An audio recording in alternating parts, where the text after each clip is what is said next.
His dad was a cobbler, and he was a drunk, and he beat him a lot. And he was like in and out of his life, and then he died when he was young. And his mother was a very devout Russian Orthodox, and she wanted him to be a priest. And he was actually training for a long time to become a priest. But then he got exposed to communist literature, and so he started going into that world, and then he became a thug for the revolution, pretty much. He would go and rob banks. For me personally, when you're trying to define the most evil person, I look at that person. It is what they've done because, for example, maybe Ted Bundy was a worse person than Stalin. So he doesn't enter into the conversation personally because you do have to factor in the scope when you're talking about the most evil people, which has traditionally been, despots and dictators. You're probably not going to find more evil people than the people who are responsible for genocides. One thing I stick to is murder is the most evil thing you can do because you're taking away everything that person is, and will ever be. Even like torture isn't even close to being murder because there's like an example would be John McCain, who was POW in Vietnam but went on to lead a successful life with a loving family, and he died in old age. You ask John McCain if he would have rather died in that cage in Vietnam, he would say no. Right. I lived a great life after that. Right. Now, being tortured to death is one of the worst ways you can be murdered, but murder is the worst thing you can do. What's up, guys? If you're not subscribed, please subscribe. Also, please smash that like button on the video and enjoy the show. WWII. That's me. Or Jamal, because your Jamal face works. is out there now, too. Yeah, that's fine. Welcome to New Jersey. Thank you so much for coming in from Nevada. Of course. It was not a direct flight either, so I appreciate your patience. We had one get canceled halfway through, but I'm really glad you're here, man. Me too. Thank you for having me. Well, I got to tell you, I was unaware of your channel until little George Peryutan was in here. This kid's killing it. He's in high school. He's got a podcast. And so he hit me up and said, can you be on my podcast? I said, not only will I be on it, why don't you come through here? So we were filming in here. And at one point, he brought up that you had been on one of his earliest guests on the podcast. He was like, you ever hear of this channel, WWII? I'm like, no. And we pulled it up on screen. I was like, oh, like this was, Alessia was laughing because it was like right up my alley. But for people who don't know, can you just explain the basis of your channel and the types of videos you make? Sure. So I make videos on villains. That's pretty much what I do at a base level. But more so, it's about breaking down a villain's character to understand why they do what they do, and to also give people, information they might not have known about that villain when they were watching the movie or the series or the video game that I'm covering, that they're in. Because, we all play games or watch movies or shows or whatever, and there's things we miss. We're not paying attention to every little detail. So I try to bring those things to light too, but it's more so about understanding how villains become villains, why villains become villains, and why they do what they do.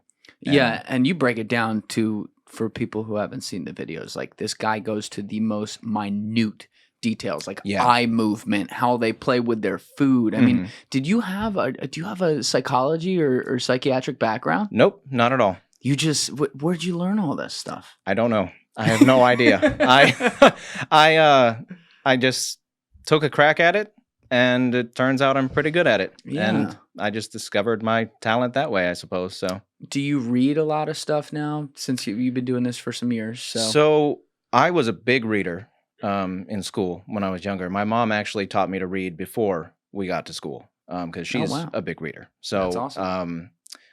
I used to read tons of books in school, and I still read a lot of books, especially for characters that are in books. But most of my time is spent on whatever character I'm covering that week. So typically, if I'm not watching or reading something I have to do for a video, I'm probably playing a video game because that's what I do for fun in my free time, Gotcha. But I still read a fair amount. Yeah.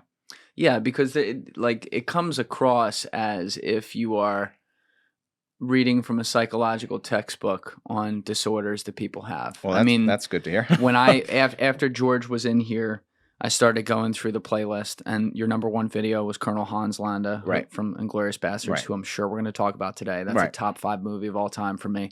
But I watched that, and it was so perfect, like how you almost diagnosed this guy. And then I started going through Walter White, Tony Soprano, all these ones, and the depth you'll go to it. when it's a TV show, because you have like a full series versus a movie where it's 2 or 3 hours. Right. You know, you were telling me off camera that if a fan requests a character and you haven't seen the show, before you make the video, you will watch the entire show. Oh, yes. Yeah. So my thing is, so I'll use like wikis and stuff if I forget when a character was born or something, you know, because I don't remember when they said they were born or where, you know, so I want to just look that up real quick. But I want to make sure that my videos are all me, you know? Yeah. So it's my observation of the character and what I think, you know, or what I see them doing. So no, I don't use any outside sources or anything. I have to watch the whole thing when somebody requests something. And even if I have seen it before, I watch it again. Like when I did, oh yeah, when I did The Sopranos and Walter White, I had already seen both of those shows 2 times over, but I watched it again because, you know, I don't want to miss anything. You know, I remember 146 episodes all over again. Yeah. Yeah. Or however many it was. Yeah. Yeah. I think it was 86 and 60 or something like that. Yeah. Wow.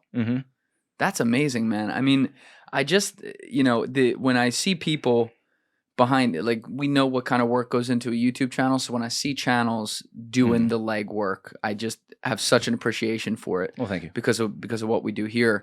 But, you know, you were saying you were always into the villains as a kid. Yeah. But what is the nature of evil itself to you? So what I've learned is that the root of all evil to me seems to be selfishness. And to be selfish isn't evil because we're all selfish to a certain degree. You know, if you have a plate of food at a restaurant and someone comes over and says, give me half of that, and you're like, no, this is mine. So technically you're being selfish, right? But that's not bad. You want to eat your food. You bought it, you paid for it, that's mine, right? But you can look at any evil act, and you can name any evil act, and you can find that it begins with selfishness. Why does someone steal? Because they want something. Why does someone kill somebody? Well, because they hurt them. You know, you don't kill someone for no reason. You have a reason for doing that, and you're taking someone's life away because of your own selfish desire to do so. So any evil thing you look at, you'll always find that it's rooted in the self, and a corruption of selfishness is evil. That's pretty much how I see it. Guys, I got to give a huge shout out to my man, George Peryutan. If you're not familiar with George, he is literally in high school and does a podcast all the time on the side with all kinds of interesting guests. And he was nice enough to invite me on his show back in, I believe, January. So we'll put the link to that down in the description. We brought him out here to the studio. We filmed it here. And while we were on camera, he actually brought up WWII, who is the guest right now, Jamal, who went on George's show as, I think, one of the first guests he ever had. So huge shout out to George, because that was the initial idea to get WWII in here. He helped hook it up, and here we are. So make sure you check out George's show and go subscribe to that. The kid's awesome, doing an amazing job. Just want to make sure we put that in there. Do you think people are born evil? No, absolutely not. So sometimes you'll hear people say, I wish I could go back in time and kill baby Hitler. You know, I've heard people say that before. Or get him into art school. Right. Exactly. See, so baby Hitler was a baby. He wasn't Hitler yet. He was just a baby.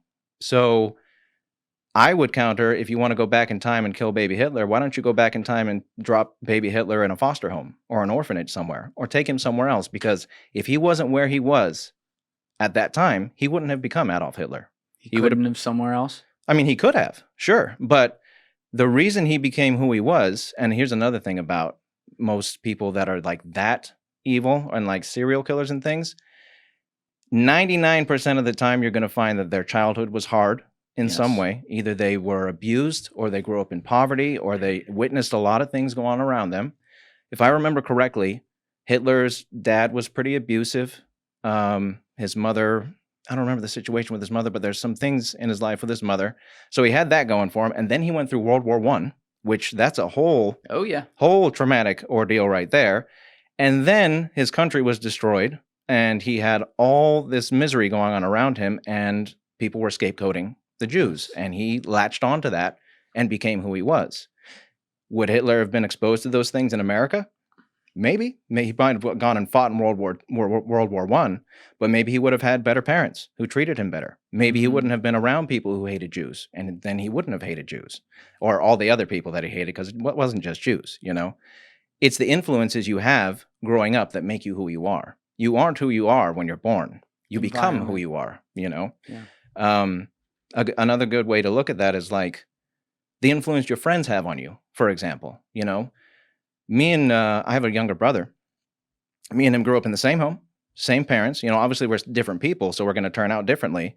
But you'd think, you know, if we were just in that environment, we'd grow up according to what they taught us. But I had one group of friends and he had another. And I turned out in a way that, you know, the people around me turned out. And he turned out the way that the people around him turned out, you know? So it's your influences. It's not... You're not predetermined to be who you are from when you're born. I don't think so, at least. You know, you have certain proclivities, like in your DNA and your genes or whatever, to behave a certain way or talk a certain way, and, you know, maybe you smile differently, whatever. But ultimately, it comes down to what you're exposed to. And if you're exposed to death and darkness, well, you're probably going to, not probably, but you might grow into someone that embodies those things, you know? Yeah, this is where it gets really gray area for me, because I try to toe the line carefully between empathy and definition. Sure. Right? If you see evil, you see Hitler try to exterminate millions of people, it's as evil. Right. He's evil, exactly. Period. Yes. And I'm sure we're definitely going to come back to him later and all that. But it's also important, I think, to learn from situations such that we can help avoid them in the future as best we can, to understand why they got that way, which requires what? It requires empathy. Exactly. Which you're like, oh my God, am I going to show any empathy to baby Hitler? Yeah. Well, maybe baby Hitler you can. Right. There's a story, though, that I think about all the time. I've told it a few times throughout the history of this podcast. So sorry for people who've already heard this. But my buddy Josh from college grew up in the Bronx, grew up in the projects. And he's a brilliant guy. Okay. And he also had both parents in the home. And his mom was a teacher at one of the local schools, amazing parents. So that was an advantage that a lot of kids he grew up around didn't have. They had one parent in the home, no money, no guidance.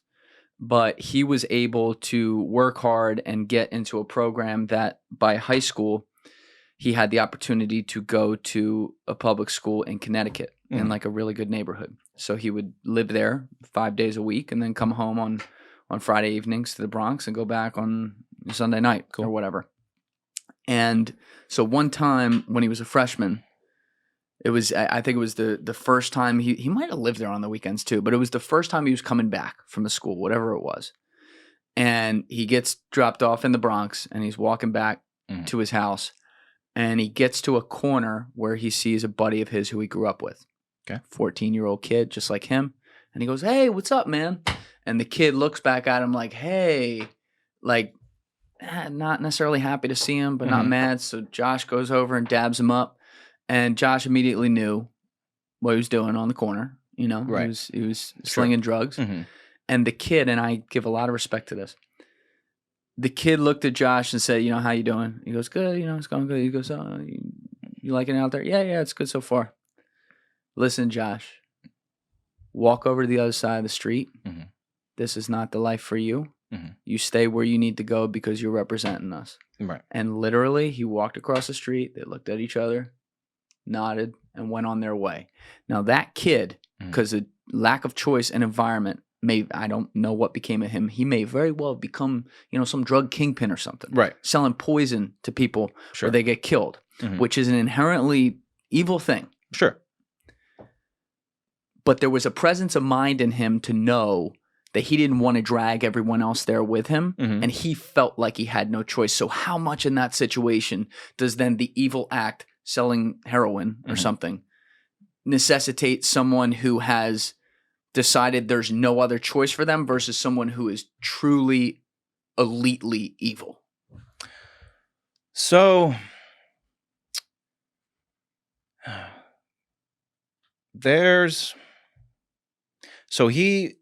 and remind me again in the story. So he grew up in the same environment with him, right? Yes, same exact environment. So I would guess that, you know, him and Josh had different friend groups. They weren't just friends with each other and had the same exact friends. He probably fell in with some different people, or he had family members that brought him into that, right? So, especially when you're exposed to environments where you feel like that's the only choice you have, that's, how do I say this? So let me clarify your question again. Mm-hmm. So you're asking, what's the difference between someone who feels like they have to do something evil and someone who is like supremely evil, like a serial killer? Okay. That's a good way of putting it. Okay. Yeah. That comes down to both are influenced by their environmental influences, right? Yes. But one person, so a serial killer, for example, is extremely rare, and I don't even know if there's any cases. There probably is, of a serial killer who lived in a warm and loving environment and never experienced anything horrible in their youth. There's probably a few outliers, but they are the exception, not the rule. Oh, yeah. And so the serial killer, he developed a personality disorder, which is antisocial personality disorder, which most people commonly associate with like psychopaths or sociopaths. Yeah. Which is, people say it's like an outdated term, but because it's so common, I still like to use it. So the difference between those two people would be that disorder. He grew up in an environment where things were great, Josh's friend. But then later on, he was influenced by people who maybe said, hey, this is a way to make quick money. Yes. This is a way to get ahead in life. And it's the only way. It's the only way. And those people influenced him to do that. It wasn't in him necessarily to naturally gravitate towards that because of something within him. It was the people around him who said, hey, this is what you got to do. This is what you need to do. And there was no other people around him who were probably saying, no, it's not what you have to do. It's an option, but if you want to do that, great, or don't do that, but you could go to school or whatever, For a serial killer or someone who's supremely evil, it's typically like they can control it in a way because there are psychopaths and sociopaths all around us. It's not every psychopath and sociopath is going to become a serial killer or a Hitler, Let's hope not. Right, exactly. It's not I forget what the number is exactly of people who have it in the world, but I've made the comparison before, like unless you can look that up, we'll see. Yeah, sure. Someone like maybe a Karen, that's a thing on the internet. Like someone who's screaming at someone at a fast food window because they got their order wrong. Why are they doing that? Probably because they have something in them that doesn't give them the ability to empathize with others as well enough as the rest of us can, So when they're yelling at them, they're not another person who has feelings like they do and are experiencing feelings in that moment. They're the bad guy, and they're nothing. There might be anything in their mind. And for a serial killer or anyone with, who's supremely evil, people aren't people anymore. Yes. They are just a thing.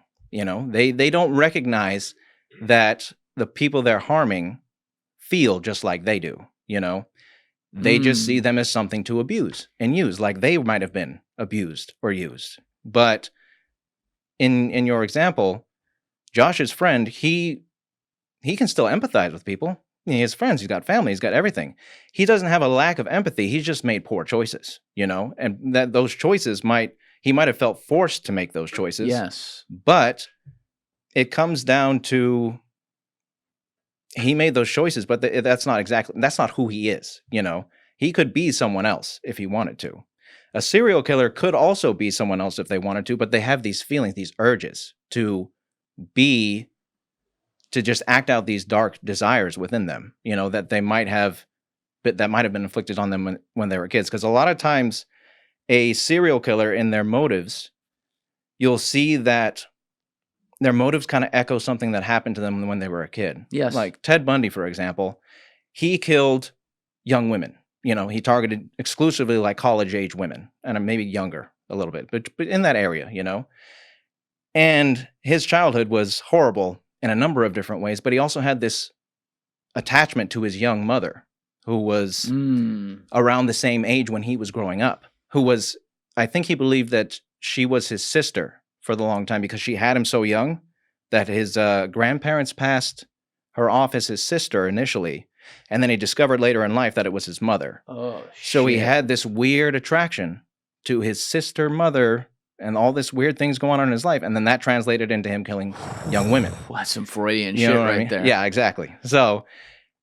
Josh's friend probably didn't have any of that. You know, he had people saying, you know, deal drugs and this is what you got to do. This is what you need to do. Maybe because you said what he had to do, right? Do you have knowledge of like it was his parents saying like this is what you got to do to keep the house? This is what you got to do to. I don't have knowledge of that. Okay, so but I like that you said a couple minutes ago, pointed out like it felt like he had no choice. Right. That's what I'm saying. Like, right. He was in a shitty school where they didn't care about him. Right. He probably had one parent home who was working half the time and didn't pay attention to him. Yep. He had a very dark view of the world. And so he felt like there was nothing else. There you go. And this is where it gets weird because again, you don't ever want to explain away people and suddenly be like, oh, Hitler was just a baby, right? It goes back to every time.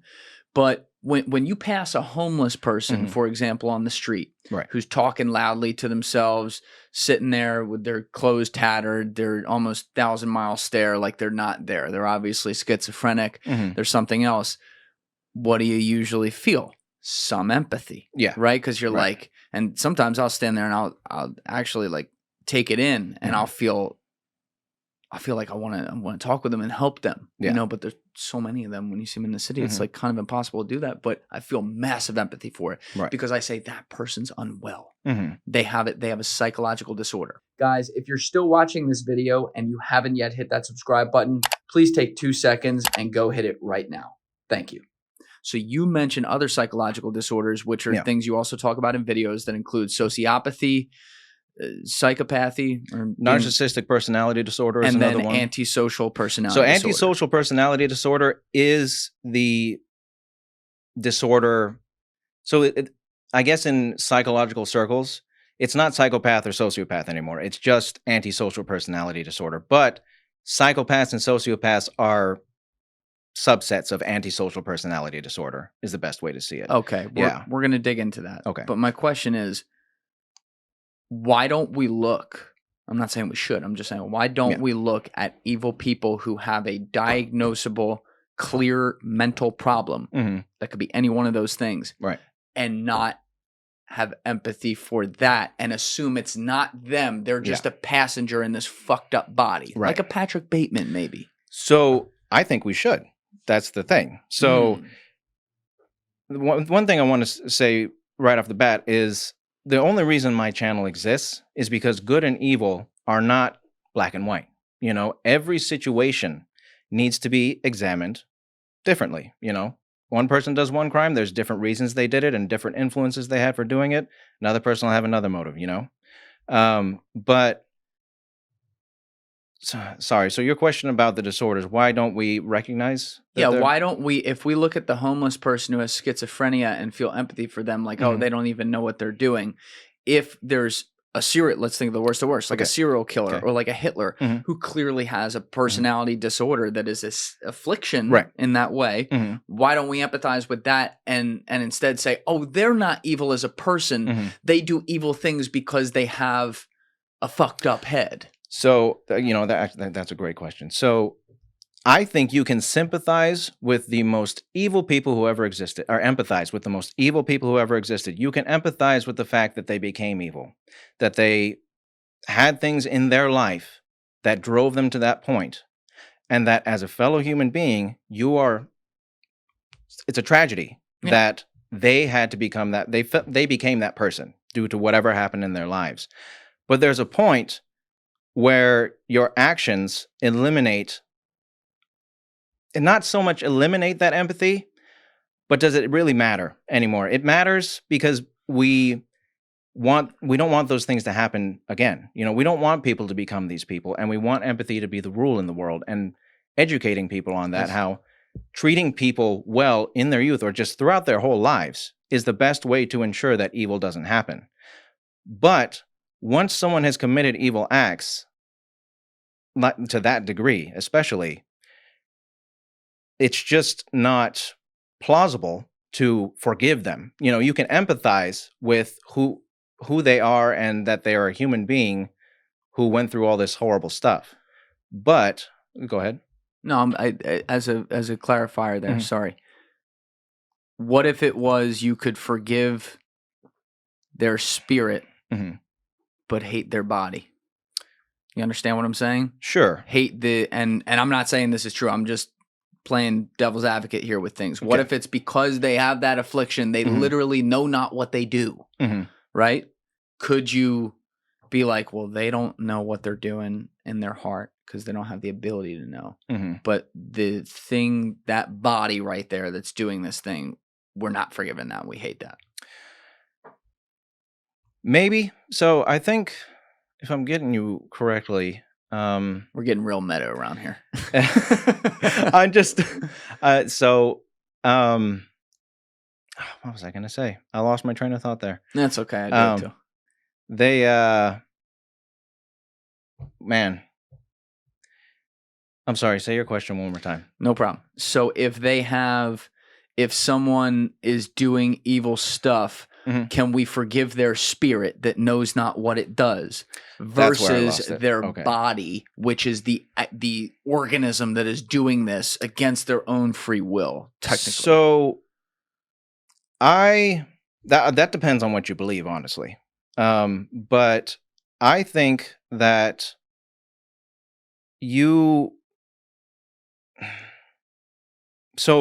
unless someone is verifiably insane, and I know that's not an appropriate term to use, but I mean, I don't know. Well, you know, it is. You probably deal with some of these like semantics with these. I feel you. I've seen a few things about, you know, it's to say someone's insane rather than what disorder they have. You know, that's more appropriate. You know, just call them crazy. You know, but no, they have this. You know, but people who can, in like a court of law, right, that you can give them the insanity plea and you find them like criminally insane. They really did not know what they were doing when they did what they did. People who commit evil acts, typically they know what right and wrong is. They just don't care, you know? So it's not that they can't help it. They can help it. They just choose not to.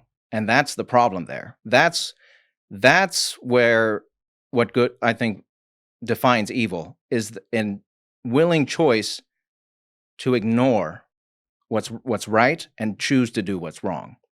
And you can delude yourself into believing that what you're doing is right, but at the end of the day, you know, when we examine someone's actions and we're judging them, did you know that this was right and wrong? You knew you were killing people. Yes, I did. Why did you do it? Because I wanted to.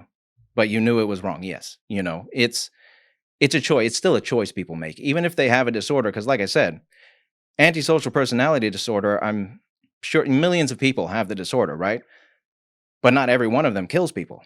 Right. You know, not every one of them commits crimes. Some of them you might think they're an asshole, for example. I mean, we hear the name makes some of it obvious, but what are all the things that go into antisocial personality disorder? So like behaviors. It's funny because, you know, for me, I always thought antisocial as just like someone who doesn't like to be around people. You know, I'm antisocial. I don't like, you know, going to parties or whatever. But it's literally anything that is not conducive to society, you know, committing crimes, acting out in being deceptive, lying, frequent. See, I'd have to look up the exact specifics of that because, like I was telling you before the video, when I plug in all these disorders and characters and stuff, I typically, you know, look up the symptoms and whatever what I think it is. You're nailing a lot of them, though. That's fine. But yeah, it's anything that goes against society and like what most people would, how they'd play nice in the sandbox with other people. Pretty much, yeah. You know. And there's I don't know if you could look up the symptoms of antisocial personality disorder because that would help quite a lot. And you said people are getting away from defining people as sociopathic or psychopathic? Yeah, because a lot of the same traits are found in both, but I actually talked about this in a recent video. The way I kind of broke it up is you can look at a psychopath and a sociopath and compare them to like a predator and a starving predator. So a psychopath is someone who is highly organized, and when they're committing their crimes, like they're aware of what they're doing and they're planning things out and they're trying not to get caught and all that stuff, right? A sociopath is anytime you see like a maniac, someone who's just going and killing people and not really caring what they're doing or not really thinking about their actions, they're just working on impulse, that's a sociopath. So the psychopath is more organized and a sociopath is less organized. Interesting. And that's why I compared it to like a predator and a starving predator, because a starving predator, they'll attack anything. You know, they're fucking hungry, right? So they'll even attack humans sometimes, which, you know, typically a predator, the only time they attack a human is when you go into their territory, right? Yeah. The only animal that I know of that actually hunts humans are polar bears, because they have such low food sources up there that they just anything, you know, they'll hunt it. But most other animals, they're trying to hunt their targeted prey in their environment. It's only when you get into their territory that they start like, hey, get out of here, you know? Yeah. But a predator who's starving, they don't care, you know? They'll go after anything because they're hungry. And that's a sociopath, you know? I'm hungry. I want to kill. I want to do whatever I want to do. I'm going to do it. Psychopaths, I want to kill, but I don't want to get caught, and I want to keep killing for a long time. So that's what I'm, you know, and that's just like a serial killer example. Psychopaths, sociopathic serial killers. But I once had, when I was younger, someone who I was like training with, who was like a fighter, was explaining to me the true meaning of psychopath and how it's actually a good thing and whatever. And there was like a time where I remember I'm like, oh yeah, no, this is great. And then I remember I went and looked up the definition like a couple years later. I'm like, that's the dumbest shit I've ever said in my life, because these are literal crazy people. But you know, some people like to say like, oh, if you're Kobe Bryant, like you're a psychopath for winning. But like we throw, and I obviously did it too, we throw around that term, but it is dense, and it completely changes. It literally changes you on the food chain of humanity, which there shouldn't be a food chain there. You know what I mean? Yep. No, and there's a bunch of different symptoms, but I think the baseline thing for people with disorders like that is a lack of empathy. Yes. And that's what enables them to do what they do. So having a reckless disregard for the safety or safety of others. I typically go to the Mayo Clinic because the Mayo Clinic is, you know, pretty well respected. Let's do it. One of the top medical institutions in the United States and the world, for that matter. Read them off. So ignoring right and wrong, telling lies to take advantage of others, not being sensitive to or respectful of others, using charm or wit to manipulate others for personal gain or pleasure, having a sense of superiority and being extremely opinionated, having problems with the law, including criminal behavior, being hostile, aggressive, violent, or threatening to others, feeling no guilt about harming others, doing dangerous things with no regard for the safety of self or others, being irresponsible, and failing to fulfill work or financial responsibilities. And this is describing antisocial personality disorder. Right. And I feel like you just described Tony Soprano to a fucking T. T. Yeah. And it's funny too, because like all of us probably do some of these things to a certain degree, but these things are an indicator. Oh yeah. If you've got quite a few of these things going on in your life, that you have this disorder. Yeah. If you're having a bad day, you're capable of any of these. Well, right. Most of them. Right. Tony Soprano embodied every single one of these with everything he did. Yeah. And maybe that's actually a decent one to start with. You did an incredible hour and a half or hour 15, 20-minute breakdown on Tony Soprano, and you and I were talking before. It's your favorite show of all time. It is my favorite show. Welcome to Sopranoville in New Jersey. Thank you. Thank you very much. But you nailed so many things about him, because you want to talk about someone who had a very fucked up environment. Oh yeah. That then molded him to respond to impetus, whatever it is, differently than others would. Yeah. Like you crafted it from his childhood. You also worked in like the Many Saints of Newark and the things we learned in that movie. But what you defined him as antisocial personality disorder. What did you expect that going into it already? Yeah.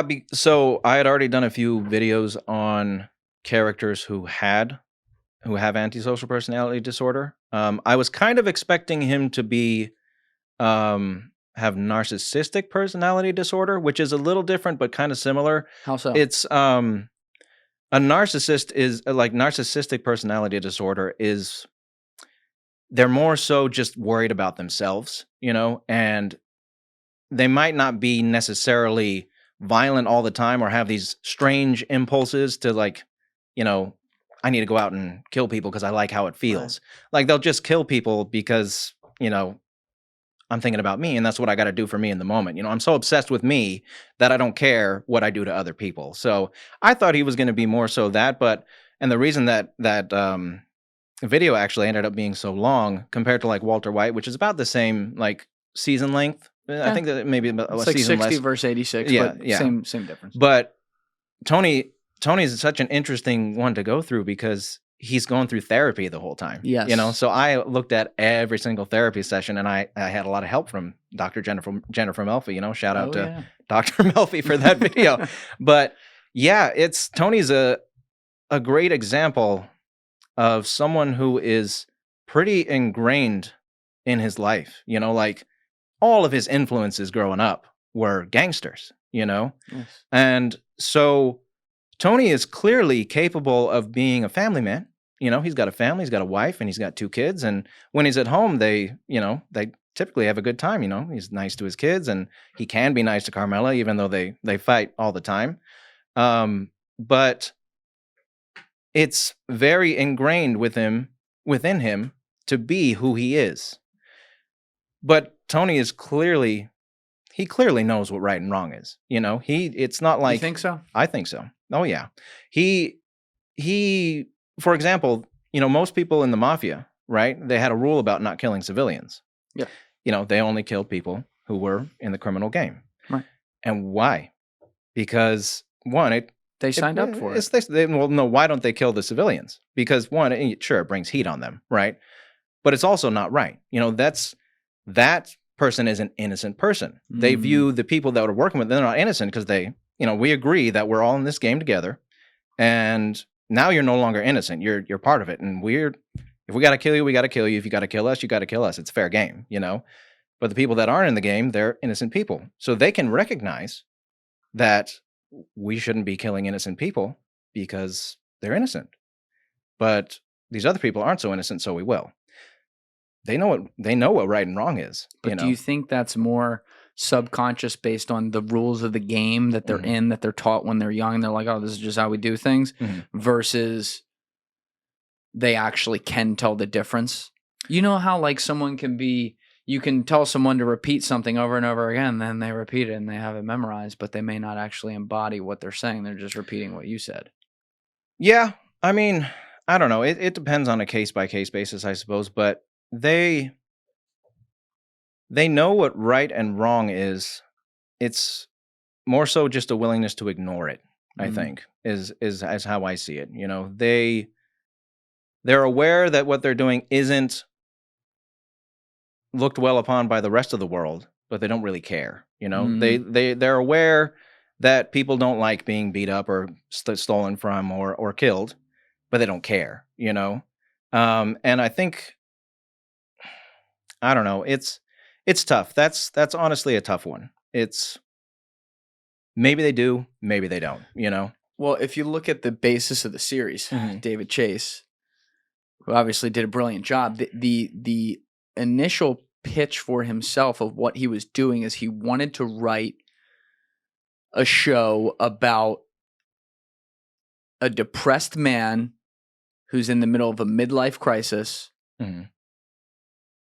whose every problem traces back to his mother, who was a miserable, depressed bitch. Sure. And all he did was he took that and said, okay, and I'm going to make that character in the literal mafia. But the basis of the character is actually technically drawn to the everyday folk too. It goes to a whole new level when you have him literally be in the mafia where he's breaking laws every day. Right. But the idea is that he was trying to show that this type of person exists. And some of it, by the way, was based on himself and on his own North Jersey upbringing and problems with his mother. So I look at that and I say, okay, take away the fact that Tony Soprano was a gangster.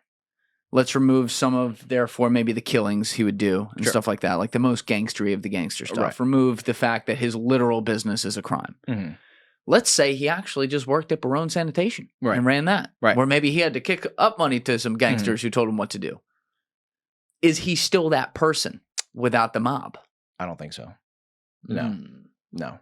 Because as much as his mother is like a miserable person, especially, I think if I remember the Many Saints of Newark correctly, you see how he's just around all these other mob guys all the time when he's a kid. That's his dad, that's his uncles, that's everyone he's associated with is in the mob.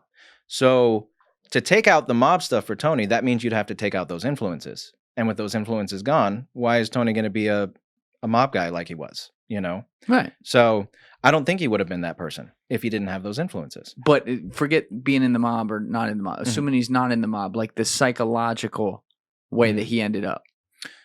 He would have had to have those influences around him too, not just his mother. It would have. So if it wasn't mob guys when he was growing up, it could have been an abusive dad.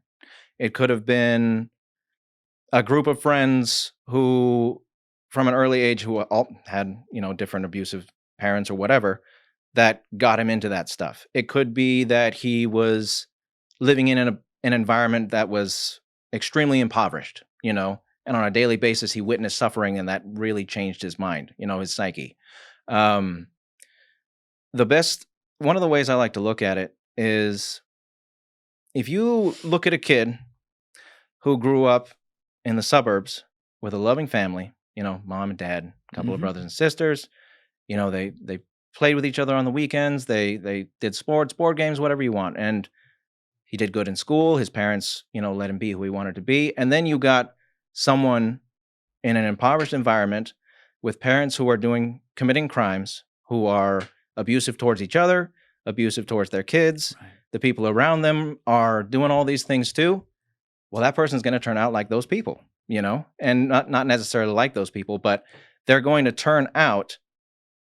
They're going to have those influences, and it's going to dramatically affect who they are in a number of different ways. And that can be antisocial personality disorder, or it could mean they can grow up to be a mugger. And it can push them both ways too. You hear the common stories where grew up with an alcoholic father, one brother becomes an alcoholic, the other one never touches it. Right. So it's like how it's also not just the impetus, but what emotion do you feel when you first notice the impetus in your life, and what does that push you to then do? Right. Does it push you to say, I'm just going to be that because I'm fucked? Or does it push you to be like, no, not me. Never. Exactly.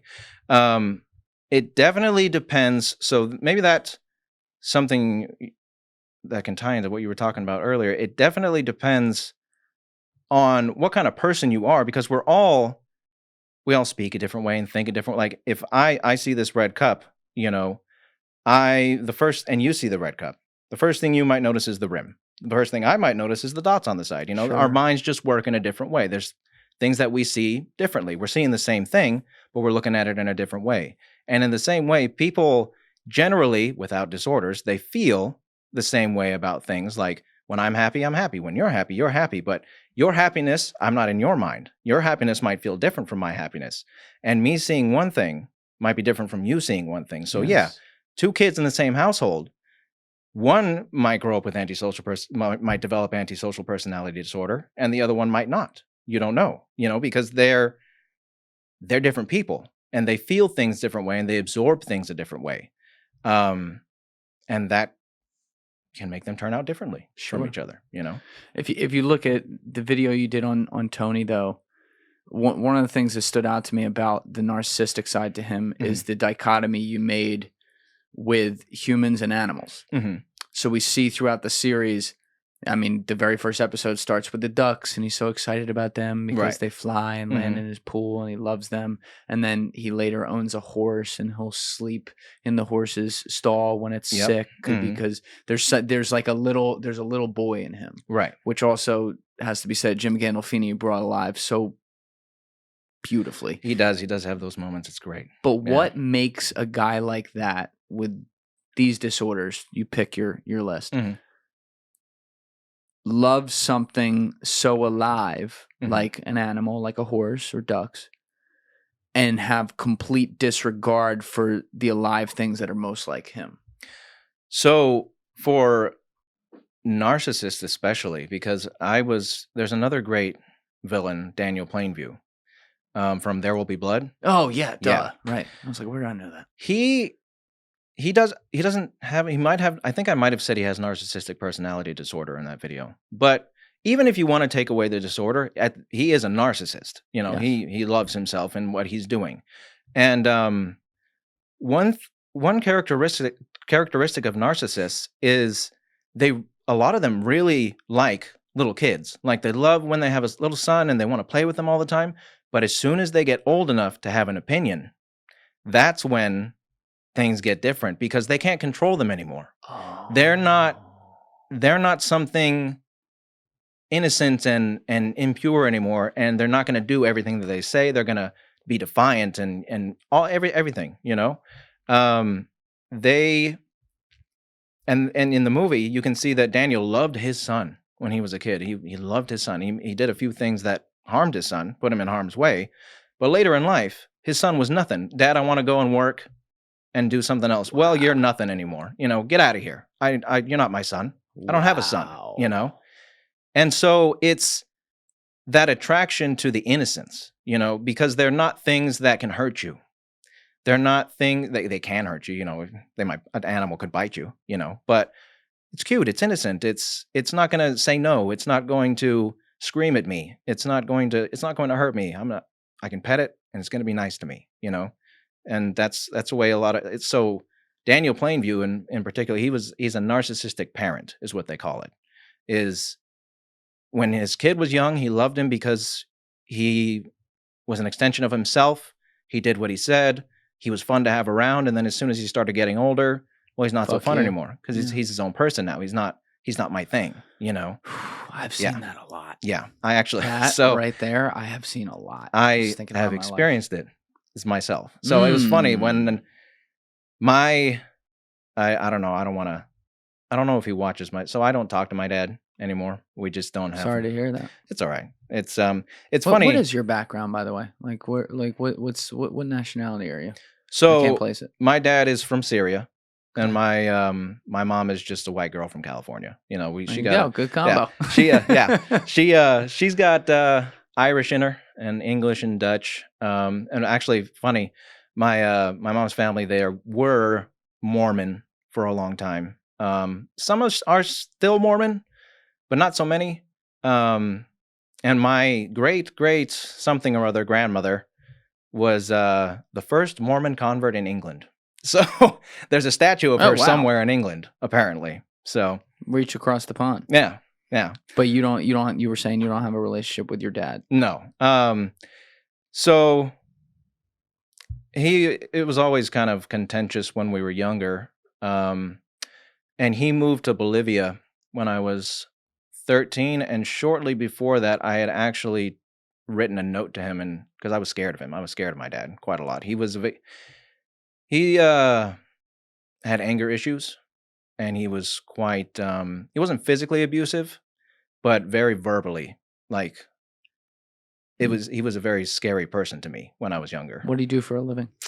He's a nightclub owner. He was a nightclub owner. And so, little background on him.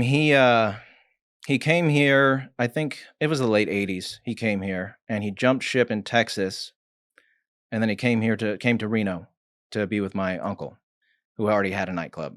And he got into it might have been a restaurant, but he's owned nightclubs and restaurants in Reno for a long time. Is his primary mode of business. And he took a lot of influence from gangster movies. My dad talks like Tony Montana. Like he So want to get in here, my friend? He doesn't. He peppers it in, and he has other euphemisms he uses from gangster movies from that day. But yeah, he idolized those movies a lot. Interesting, and it shows. Those were some of the first movies I watched with him when I was younger too. But there's a difference between liking the movie and actually thinking the characters are good. Right. Exactly. So yeah, he was in nightclubs, and he, when I was a kid, he actually was the vice president of this slot machine company. When I was younger, it was a small company, and he sold slot machines. And then he was always involved in the restaurants and the nightclubs with my uncles, too. And then when I was 13, I think 12 or 13, he moved to Bolivia to expand. He got back into the slot machine business with his former boss's son.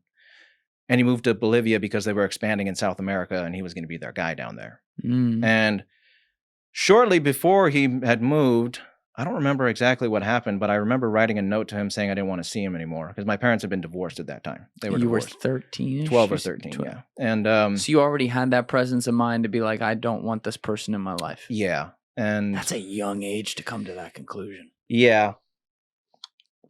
So it happened, and I wrote him a note and said I didn't want to see him again.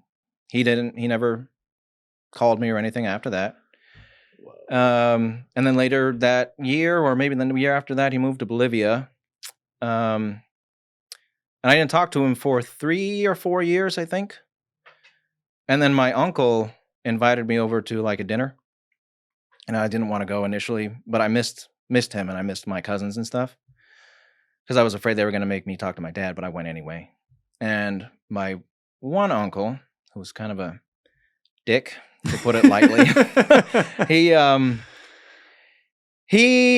we were having dinner, and after dinner, he came and got me, and he's like, "Hey, come here real quick." And he just handed me the phone. He said, "Here's your dad." Okay, thanks, man. Like, that's exactly what I wanted. Cool. Did your brother have any relationship with your dad? Yeah, he stayed with my dad. He doesn't talk to him anymore either. But my brother was more willing to put up with his stuff. So did he? Your mom obviously had custody of you guys, but your brother would like go see your dad during this time period too? So when they got divorced, for the first year, I think he only came and got us on Tuesdays or something and took us out to dinner because he was trying to get a place, and I don't remember exactly what happened. And then that's before you wrote the letter. Yeah, that was before. Yeah. Okay. So they got divorced when I was 9, I think. And for a year he'd come and get us on Tuesdays, and then my mom worked for the school district, so she had to work during the summer because she actually worked for a special needs school. So they had school all year round for the kids who were severely special needs. And so he would come and take us, and we'd hang out in the nightclub during the day. You'd hang out in a nightclub at like age 10? Yeah, during the summer. Is your brother older or younger? He's younger. Okay. Yeah. So he's like 7. Yeah. There's like fucking girls with their titties out. No. No, none of that. It was during the day when the nightclub was closed. So it was pretty much an empty building with interesting stuff to explore, some of these nightclubs, the sun's up and they're still open. I'm just saying. Yeah, no, well, it was on like a Tuesday. So you like walk in, Dad, what's the white stuff on the sink? Don't worry about it. Yeah, right. No, it was interesting for sure. But yeah, he'd come and take us and watch us while my mom was working. So, and then after he had gotten stable and moved back into our old house, and my mom moved into a different house, I think we would do 3 days with him and 4 days with my mom. I think that was what it was. Okay. Yeah. So when I wrote the note, that was the routine. I was going to his house for 3 days and her house for 4 days. And your brother kept going after that? Yeah, he kept going. But I chose to just stay with my mom. Now, do you think, because now fast forward to that phone call 4 years after... 3-4 years after you write the letter, your brother's still with your dad all the time. Then would your brother come back and say he's asking about you or things like that? I think a couple times he did. Only a couple. Yeah. So so the reason that we even got started talking about this is because of the similarity. When I was doing Daniel Plainview and I looked up a narcissistic parent, I was like, holy shit. That's my dad, and even after we reconnected when I was 15, because when my uncle forced me to talk to him, we started talking again, he would call me every so often and he would bitch at me about how I hadn't called him up to that point. And I'm like, well, you're my dad, and I suppose I could call you a few times, and I will. But don't you want to talk to me? Like, don't you have that inclination to talk? And it's always kind of been like that. Like, and funny enough, when we stopped talking to each other, I was actually working for him at one of his restaurants. And I had decided he wasn't paying me that well. And he kept making promises that it was going to get better. But I needed more money at that time. And I was like, sorry, I'm going to go work at the bank. And I did. So he got mad, of course. And we didn't talk again. And then Are you like 20 at that point? I was 18, 19? 22. Okay. I think. Right. I was trying to picture a 15-year-old working at a bank. I couldn't do it. Yeah, no. I looked like this when I was 15, though, so maybe you could. You had the beard and everything? I was bald and bearded at 15. Mm-hmm. Yeah. Are we sure you're 15? You check a birth certificate? I know, right? I actually, in high school, I was sitting in the gym one day, I think, in between classes on the bench, and this girl passed by, and she was like, "Are you our sub for the day?" It would have been worse if she said stranger danger. Yeah, I know, that right? That would have been a big problem. And when my high school girlfriend, I got with her, my long-term high school girlfriend, her mom initially was like, "That guy's not your age. There's no way you're dating this kid." So yeah, no, it's oh, that's funny. I could have looked like I was working at a bank when I was 15. But yeah. you were 22. You were saying 22, I cut you off. You were like 22. You start working at a bank because you stopped working in his restaurants because he's paying you like shit. Yeah. So I stopped working at his restaurants, and then we stopped talking. And then that high school girlfriend I just mentioned, we had broken up, and I was distraught. Like, it was a hard moment in my life. You know, it was the first time I'd ever gone through a 6-year breakup. Yeah, right. And my mom was out of town at the time, and I needed my mommy. You know, it was one of those moments. Sometimes you just need your mommy. And she got daddy. Yeah. She recommended I called my dad because, you know, then that was, you know, we reconnected at that moment. It was nice. And then we talked for a few months after that. And my brother had started working for him after I had left. And one day, you know, at this point, I live in my apartment and my brother lives in his apartment, right? And one morning he calls me at like 11. He's like, "Your brother's not here for work. Where is he?" I'm like, "How the fuck should I know? I don't live with him anymore. Call him. You know, he's not answering his phone." I was like, "So what makes you think he's going to answer for me?" And he's like, "All right, I'll just keep trying." I'm like, "Okay." That was it. That was the last time I ever talked to him. You never, just that? No. That was it? Never again. And why did you resolve that? So there was no reason for me not at that point to not talk to him anymore. I just never texted him or called him after that. And he never texted or called me after that. And it's been 7 years now. Whoa. Yeah. Yeah. And the thing about my dad is he won't call me, you know, because territory. Yeah. I need to call him. Yes. You know, if I want to talk to him, it's on me, not him, you know. And God, that's so fascinating. Yeah. So that's the kind of person he is. And yeah, when I was looking at Daniel Plainview, I was like, ooh, similarities here. Weird. Do you think he loves you? Maybe. I think so. You give him a creaked open door there to say maybe. Okay. See, I don't know if he's going to watch this or anyone he knows is going to watch this.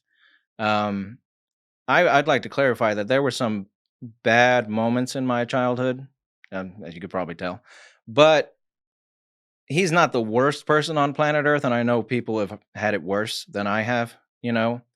And I think he loves me. It's just who he is gets in the way of that quite a lot, you know. You said he grew up in Syria too? Oh yeah. Yeah, he did. What was his childhood like? I'm not too sure. He had 9 sisters and 4 brothers, and he was the youngest. Yeah, and he was the baby. Yeah, quite a lot. Wow. And he was school in your house. Oh yeah, and he was born in 1963. And so in Syria, in that period, there was quite a lot of regime changes. Oh yeah, up to that. In that era, like in the 50s up to the 70s, and then in 1970s, Hafez al-Assad, he took power. Yes. That was who Eli Cohen was spying on, I think, right? I don't know. You know that story? I don't know that story, no. Oh yeah? All right. Yo, there's got to be some people in there you can do a breakdown of. There's a series on Netflix. It's like 4 or 5 years old. Oh boy. Sacha Baron Cohen plays Eli Cohen. Okay. Who is probably like, at least known of the greatest Mossad spy they ever had. Essentially, this guy, I want to say it was in 1960, he started spying. They created this backstory for this Egyptian-Israeli guy who could pass as Arabic, where he became a businessman, a Syrian businessman in South America, and made friends with some of the Syrian dignitaries who were coming there because he wanted to, quote, return to my homeland of Syria. Nice. And so he returned there, and he lived literally right in a giant apartment almost right across from where their government building was. And he worked his way up to, he was about to be named the number 3 person in their entire government. Really? And he had spied on Hafez. And so the series shows that full breakdown there. And for everyone who doesn't want a spoiler or doesn't want to look at Wikipedia, press fast forward 15 seconds right now. Eli Cohen was eventually caught by the Syrians and was executed publicly and hanged. And his body's never been recovered. It's a whole thing. Like, they still argue over it. But it's funny you said it, because like that show and his life when he was spying was taking place during that whole crazy regime changing. That country was nuts. Yeah. Hafez, he brought a lot of stability to the country in the 70s, because he was ruler until 2000, and then his son took over, and he's still the president of Syria. Oh, that's right. He took over. I'm sorry. I got that mixed up. He took over for the guy who Eli spied on. He did? That's what it was. Really? Yes, I believe that's what I think it that was Michelle Affleck, if I'm... Can we look that up? Can we look up Eli Cohen, who he spied on, Alessia? I'm forgetting the names, but point taken, nonetheless. No, it's great. Middle East is... good stuff. It's good stuff, but it's quite complex over there, and especially the Syrian issue, especially. I know I'm going to go on a tangent here, but please. I like to. Yeah. So the Syrian civil war is interesting in that it's gone on for so long. Like, it's calmed down in recent years and months, but it's still pretty much going on, and it's been going on since 2011 when the Arab Spring happened and all those other regimes fell.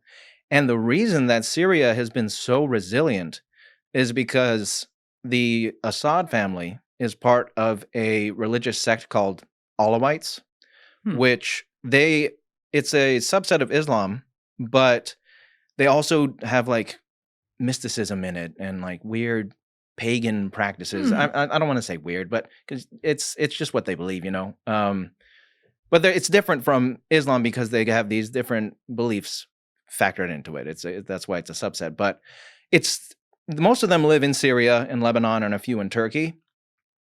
And his family come from that tribe that follow the Alawites. And hey guys, if you have a second, please be sure to share this episode around on social media and with your friends, whether it's Reddit, Instagram, Facebook, Twitter, doesn't matter. It's all a huge help. It gets new eyeballs on the show, and it allows us to grow and survive. So thank you to all of you who have already been doing that, and thank you to all of you who are going to do so now. When Hafez came into power, he loaded the government and the military with Alawites.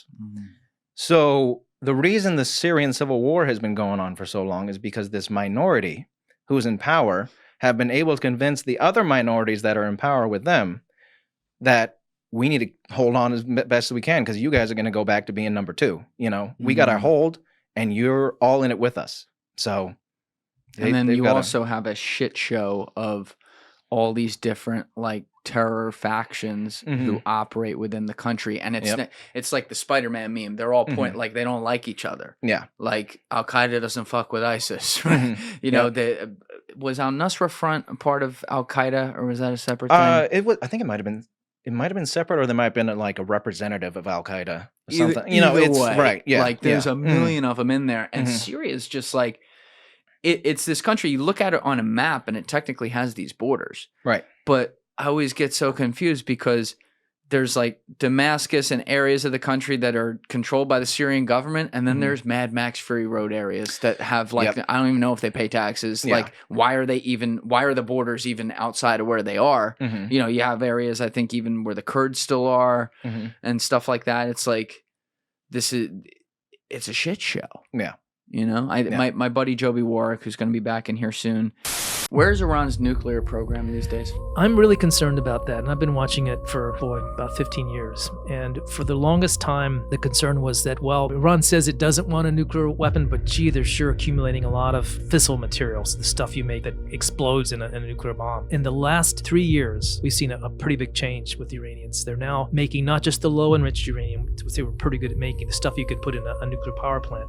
Now it's high-enriched uranium. It's 60% enriched. It's very, very close to weapons grade. Sort of telling the world that, wink, wink, we could make a bomb if we want to. And that's not just a bluff anymore. They've got... He wrote basically like the greatest book ever written on ISIS. It won the Pulitzer Prize, called Black Flags. And the book he wrote after that we're going to talk about on this next podcast, he's in here, was called Red Line, all about the Syria thing. Oh, okay. And Very it's cool. it's like an oral history of, let's say, 2008 to 2018 kind of deal Nice. of that. So we're catching a lot of the Civil War. It's a great book.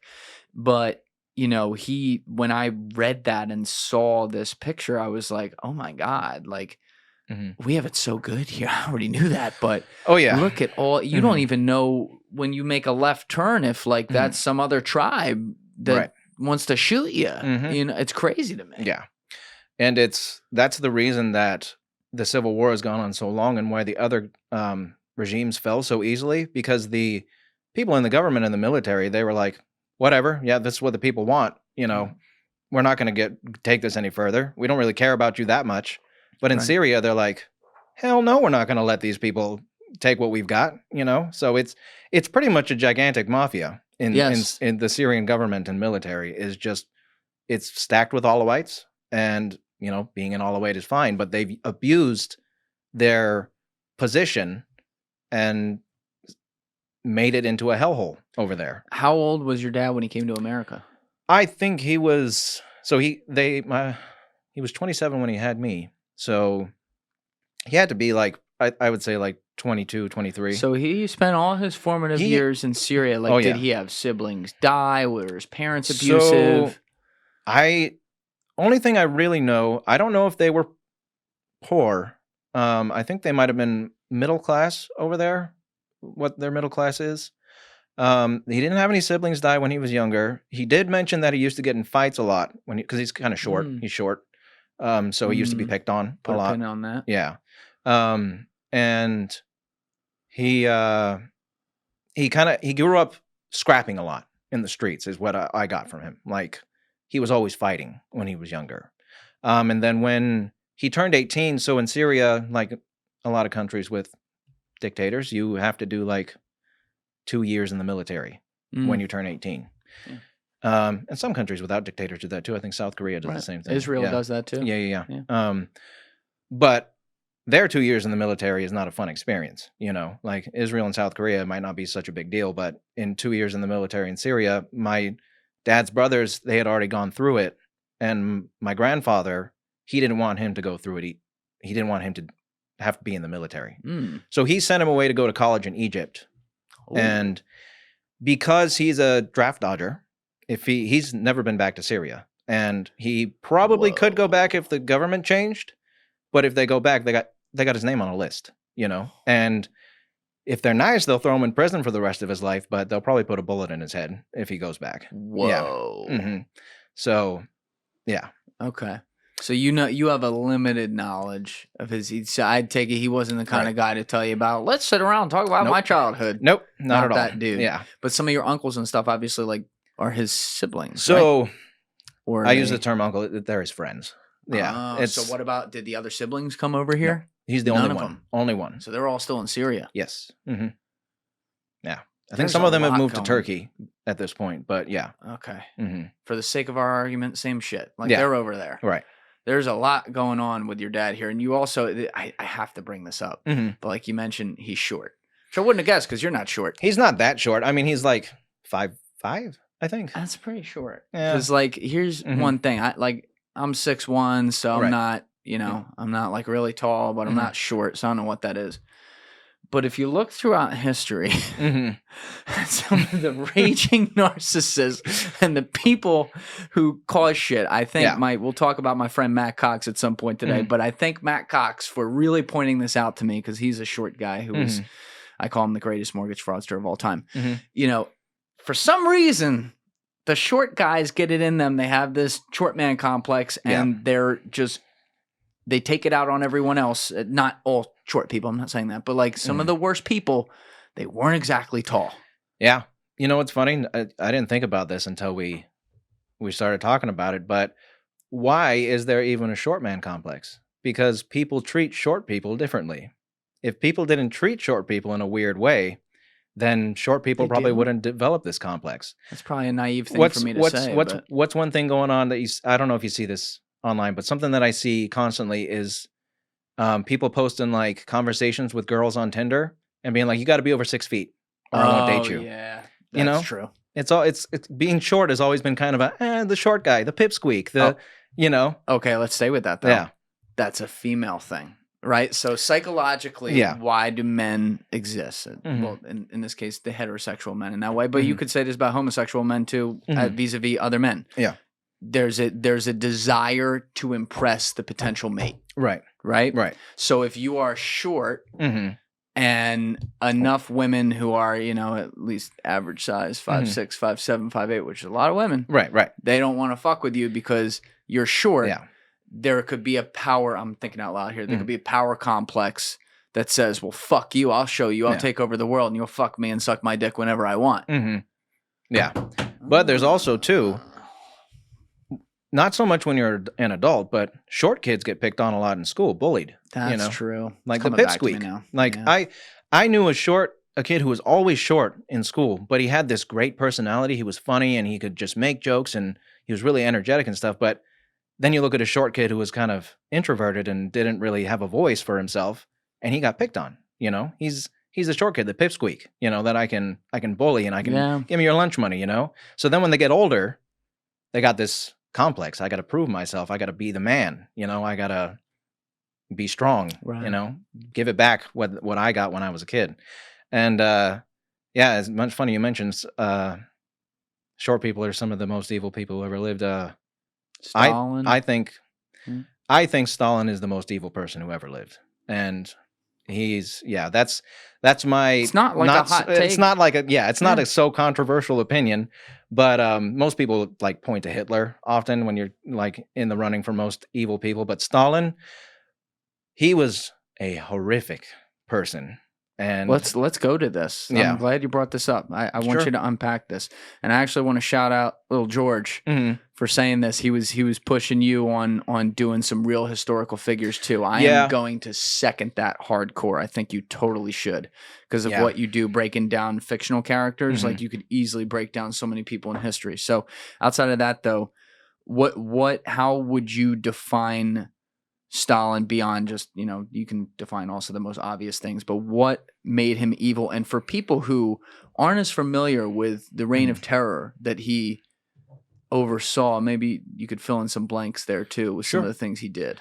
It's funny because I want to do more historical stuff, just first of all, but obviously that takes a lot more time. You got to go over someone's entire life. And my thing is I like to be as thorough as possible. So I want to go over every little detail. Yes. And an entire lifetime, there's quite a lot of details. There's a lot. But history was my primary interest when I was younger. And I didn't go to college, but I was going to go to college to be an archaeologist is what I wanted to be when I was younger. Yeah. That was what I wanted to do. So interesting. I loved history. I would always read the textbooks. Like I would read the history textbook. That was I'd take it home from school and I'd read the whole thing in a week and be like, all right, I'm done with the class. Yeah, I'm with you. I love history. Yeah. But yeah, Stalin,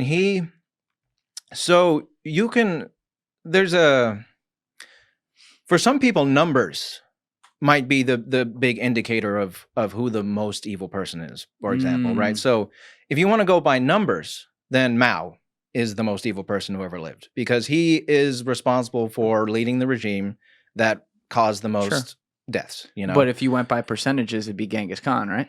Yeah, right. Interesting. Yeah. But the thing I like to go off of more so than numbers do factor into it, definitely. But Stalin was just an evil person. on a personal level. One thing that Stalin liked to do is he would spend hours of his day personally writing names on lists for his NKVD to kill. And he'd write little jokes next to their name.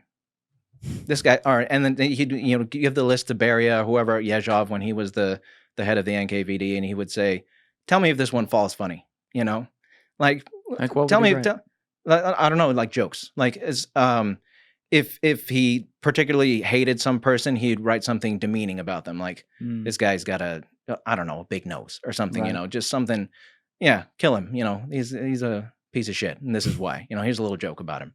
And he would spend hours every day doing that, just sitting in his office and personally writing lists of people that needed to be killed. And that is one of the most horrendous things I have ever heard, not to mention, so most dictators that are responsible for genocides, right, or mass enslavement or whatever things they've done, it's typically they give the order, somebody else does it, right? Out of sight, out of mind, it's done, on to the next horrible thing. Stalin had a personal investment in the evil things he was doing. He wanted to be the one writing the list. He wanted to be the ones writing every name down. He wasn't like, go kill these 30 people. He was like, kill this one specifically, and this one specifically, and this one specifically. And he would do that all day. But he's still removed from it because he's not going there and doing it himself. No, but it's a second layer. I understand. Yeah, it's a he wasn't doing it himself, but he was taking pride in the details. He was like, oh, this is what I love to do. Just writing these lists of people to die. That was Stalin. I mean, that's, to me, that's like a pretty great picture to paint of what kind of person he was. Alessi, can we look up, but I know you don't like numbers, but just to at least quantify some stuff. No, numbers are good. You just don't want to define it only by that. Not only by numbers, Can we look up number of people number of Russians Stalin killed?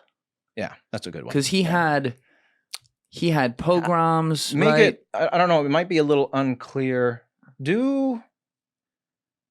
Rising proponents. Try Soviet citizens to see if it makes a difference, because the Soviet Union was made up of like 13 countries. That's right. So like the Holodomor, the Ukrainian famine, that was Ukrainians, so. Yeah. Oh, so it still says the same. Okay. Excess mortality in the Soviet Union, yeah. So 6 to 9 million Soviets, 20, and I think the numbers vary quite a lot. There's like a huge variation in the number of people that different scholars and stuff will say he is responsible for killing. Yeah, there is argument. It said Stalin killed 20 to 30 million Soviets. Yeah. Either way, it's a lot. It's a lot of people. But he had programs. I want to get my friend David Satter back in here, who's been in here twice, who is like the preeminent historian of the Soviet Union in the Western world. That's cool. He was before the war started, I don't know how it is now, but he was the only Western journalist who was ever kicked out of Russia by Putin. Yeah. So brilliant guy, but I'd love to bring him back to go through the history like the Soviet Union and Stalin. Oh yeah. He's gone through a little bit of it, given us little teasers in the 2 podcasts we've done, but he talks about, I think, like in the 1930s, the NKVD was running these pogroms. They were already even at some point, Stalin was putting Jews into camps. Yeah. In the USSR, and then he was killing, but he would just kill people of his own kind who he even thought like, oh, these groups of people might not get behind the USSR, so we'll just kill them. Anything that was a threat to his power was fair game, Yeah. And towards the end of his life, it was the doctors. It was called the doctor's plot. And I don't remember how far he went with it, but he had plans to like kill. And I think they talk about it in that movie, The Death of Stalin, when they're trying to get a doctor for him. They're like, we can't find a good doctor. Why? Because we killed them all. All the doctors are dead. Yeah. And the only ones they could find was like a retired doctor who hadn't practiced medicine in like 10 years or something like that. Do you think he just liked it for sport? Partly the list thing. Like, I don't know if he liked it for sport so much as he loved power. And he just, anything that was a threat to his power, he enjoyed eliminating those threats. It was like a game to him in that sense. My power is absolute, and anything in the way of my power will be eliminated, no questions asked, and here's how to do it. I'll write you a manual, and that was Stalin. What do we know about his origins? So he was born in Georgia, the country. Very important to say right here. He was born in Georgia. Imagine if he was from Atlanta. God damn it, Atlanta. This bastard from Atlanta went and took over all of Russia. What the hell is this? But yeah, he was born in Georgia, and his dad was a cobbler, and he was a drunk, and he beat him a lot. And he was like in and out of his life, and then he died when he was young. And his mother was a very devout Russian Orthodox, was very, very devout, and she wanted him to be a priest. And he was actually training for a long time to become a priest. But then he got exposed to communist literature when he was in his teens, I think. And so he started going into that world. And then he became I don't know if terrorist is the right word or if burglar, bank robber is the right word. He was a thug for the revolution, pretty much. He would go and rob banks and do all kinds of stuff for them. What is it that made him connect with that? I'm guessing, like you said, he was like a teenager. Connected with that communist manifesto, if you will. I don't remember exactly what got him interested in it. I'm assuming it was, maybe classmates that handed him a book, But it had to speak to him. You know what I mean? Like he had to read this and go, yes. Yeah. Right? And by all accounts, it seems that despite how horrifically paranoid and power hungry he was, that he might have actually been an ardent communist. Like he actually did believe in communism. He wrote many books about what to do with the Soviet Union, how the economics should be ordered. And I don't think he didn't believe in communism. He actually thoroughly believed in it and spoke to him in some way. And he was very invested in his cause, but he was also very invested in himself and his own power. So, you can be both. You can be both. You can be, I don't know. Hitler's interesting because I feel like he was all about the cause, and he would do anything for the cause. It wasn't so much his power, but he also invented the cause too. Right.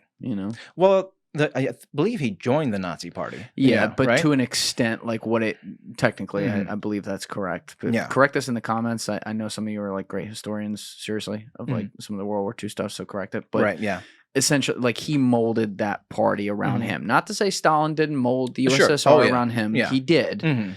But the basis of it, the Bolshevik revolution, that lived. And it was already alive when he took power. And he continued that. You know what I mean? Hitler was, Hitler's like Germany's Lenin. Yes, exactly right. So Hitler and Lenin was very invested in the cause. Lenin was also a pretty terrible person. But for Hitler, he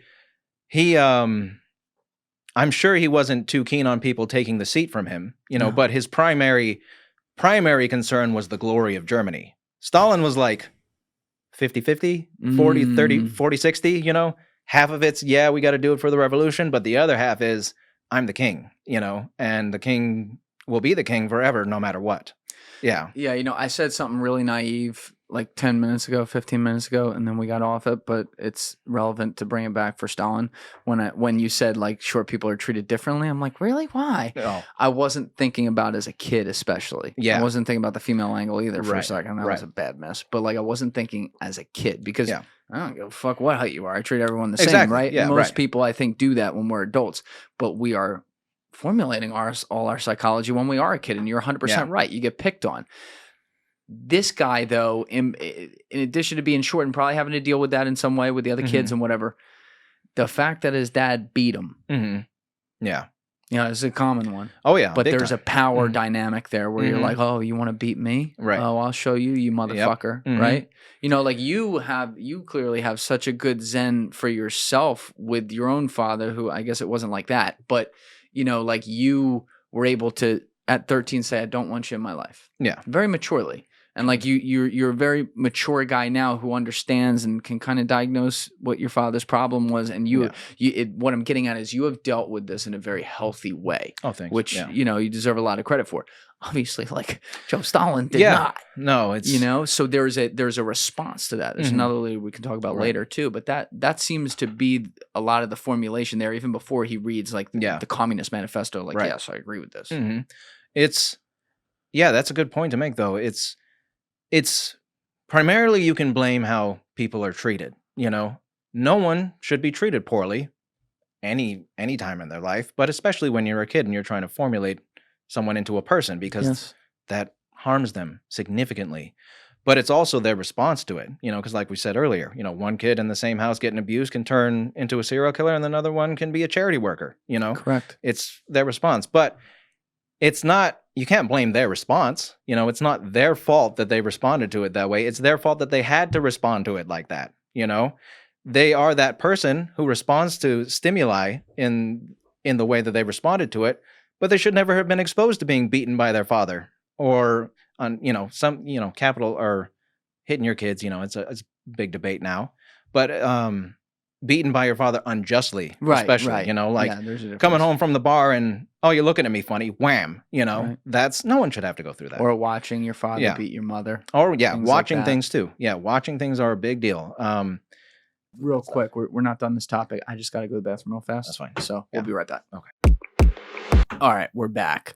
So we started this whole Stalin tangent, which we're going to continue on because there's a lot more on the bone here with him and Hitler and some of these other leaders. But we started it by you saying that not necessarily just looking at numbers, but just in general, you think Stalin was the most evil man in history. Yeah. So let's just go apple to apple, if you will, here. Sure. How do you define him as worse as Hitler? I feel like it's like, which one's shittier, the brown one or the brown one, know? So there's so many factors to look at when you're determined. And here's the thing about evil too, like and judging people by good and evil, it's probably always going to be subjective. You know what I mean? Depending on what you might think is worse than someone else could push you towards believing someone else is more evil than someone else, right?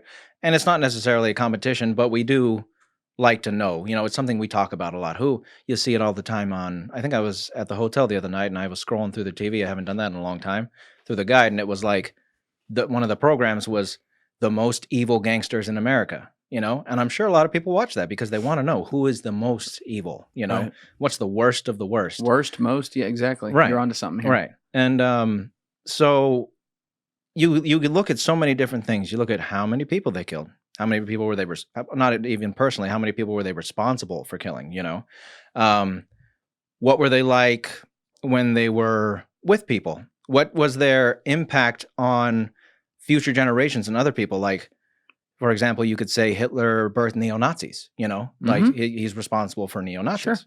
Sure. So you can look at influence, you can look at numbers, policies, whatever you want to do.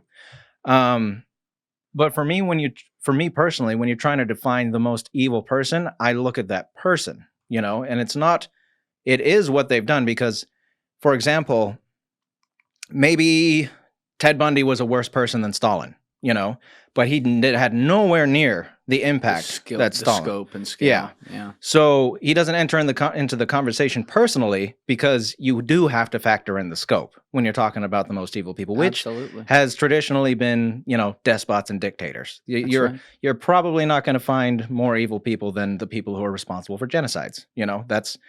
That is the worst thing. So one thing I stick to is murder is the most evil thing you can do. Because you're taking away everything that person is, and will ever be. Gone.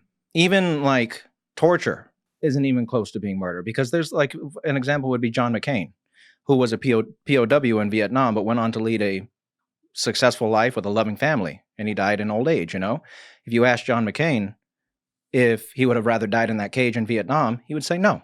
I lived a great life after that. Right.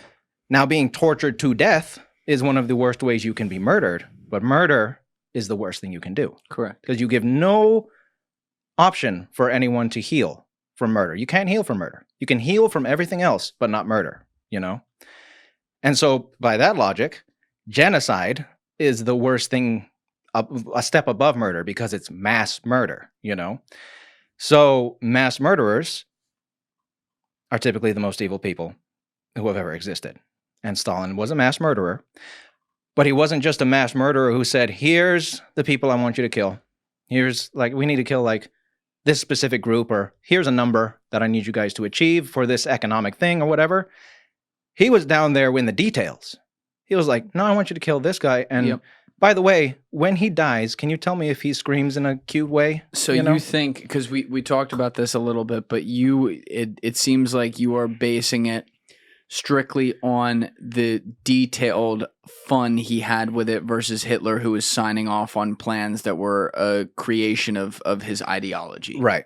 Hitler was an architect who made the plans, and he was like, here, go build it. Stalin was an architect who was like, I'm writing all the numbers in. I'm going down to the very, very little details. Why? Why am I doing that? Not because it's more efficient, because I like it. And that was his reasoning. He liked doing what he was doing. He sat in hours in his dacha every day, writing lists of names of people to be killed because he enjoyed doing it. And that is horrifying. Yeah. Now, you said people aren't born evil in your opinion. Right. But do you think genetically there's a predisposition to having a lower threshold to evil, i.e.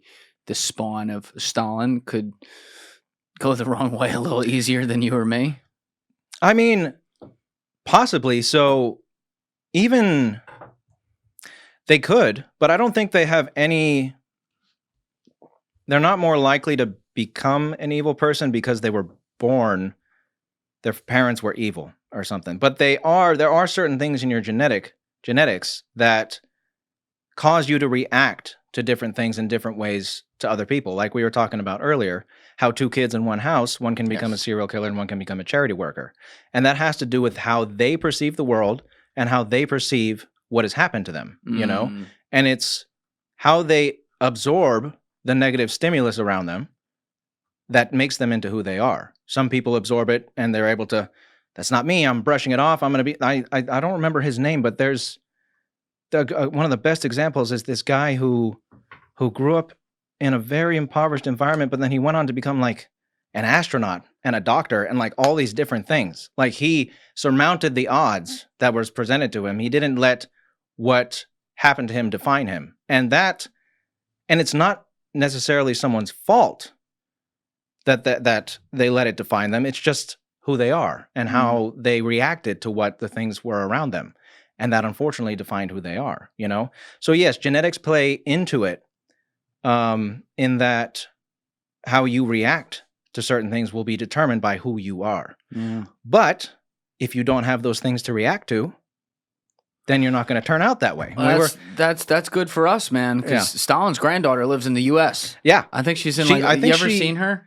Yeah. Can you Google her real fast, Alessi? If people haven't seen Stalin's granddaughter, I don't think he would approve. Yeah. Right? No, he wouldn't. But she actually grew up with Stalin, though. She was in his house, and he was the daughter or the granddaughter? The daughter. Oh, her granddaughter. The granddaughter didn't. Oh, the granddaughter didn't. Right. But Can we get this big on the screen, Alessi? That's her. That's her. Yeah. Let's blow her picture up.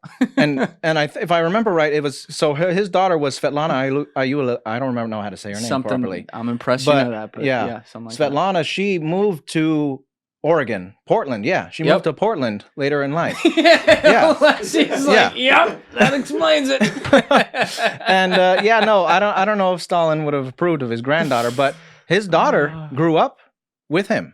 She was around, but she wasn't aware of a lot of the stuff that was going. But she could have been, and if she was, maybe she would have turned out a little bit like Stalin. But she saw Stalin as daddy. My good old father bounced me on his knee. That's the thing, especially if you're young and innocent, like you were saying earlier. Right. I mean, you remember like Saddam's daughter was freaking out when he got arrested. I'm sure Saddam was great to her. Yeah.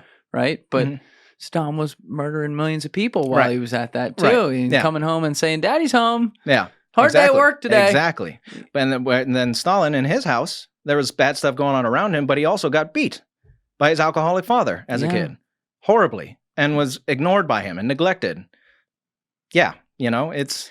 Well, the other thing here, though, is even these people who are in charge, they rule on fear, right? But they're still one person, which means that in groups below them, they are validated. Yes. So again, let's stay with Stalin and Hitler. Let's start with Stalin.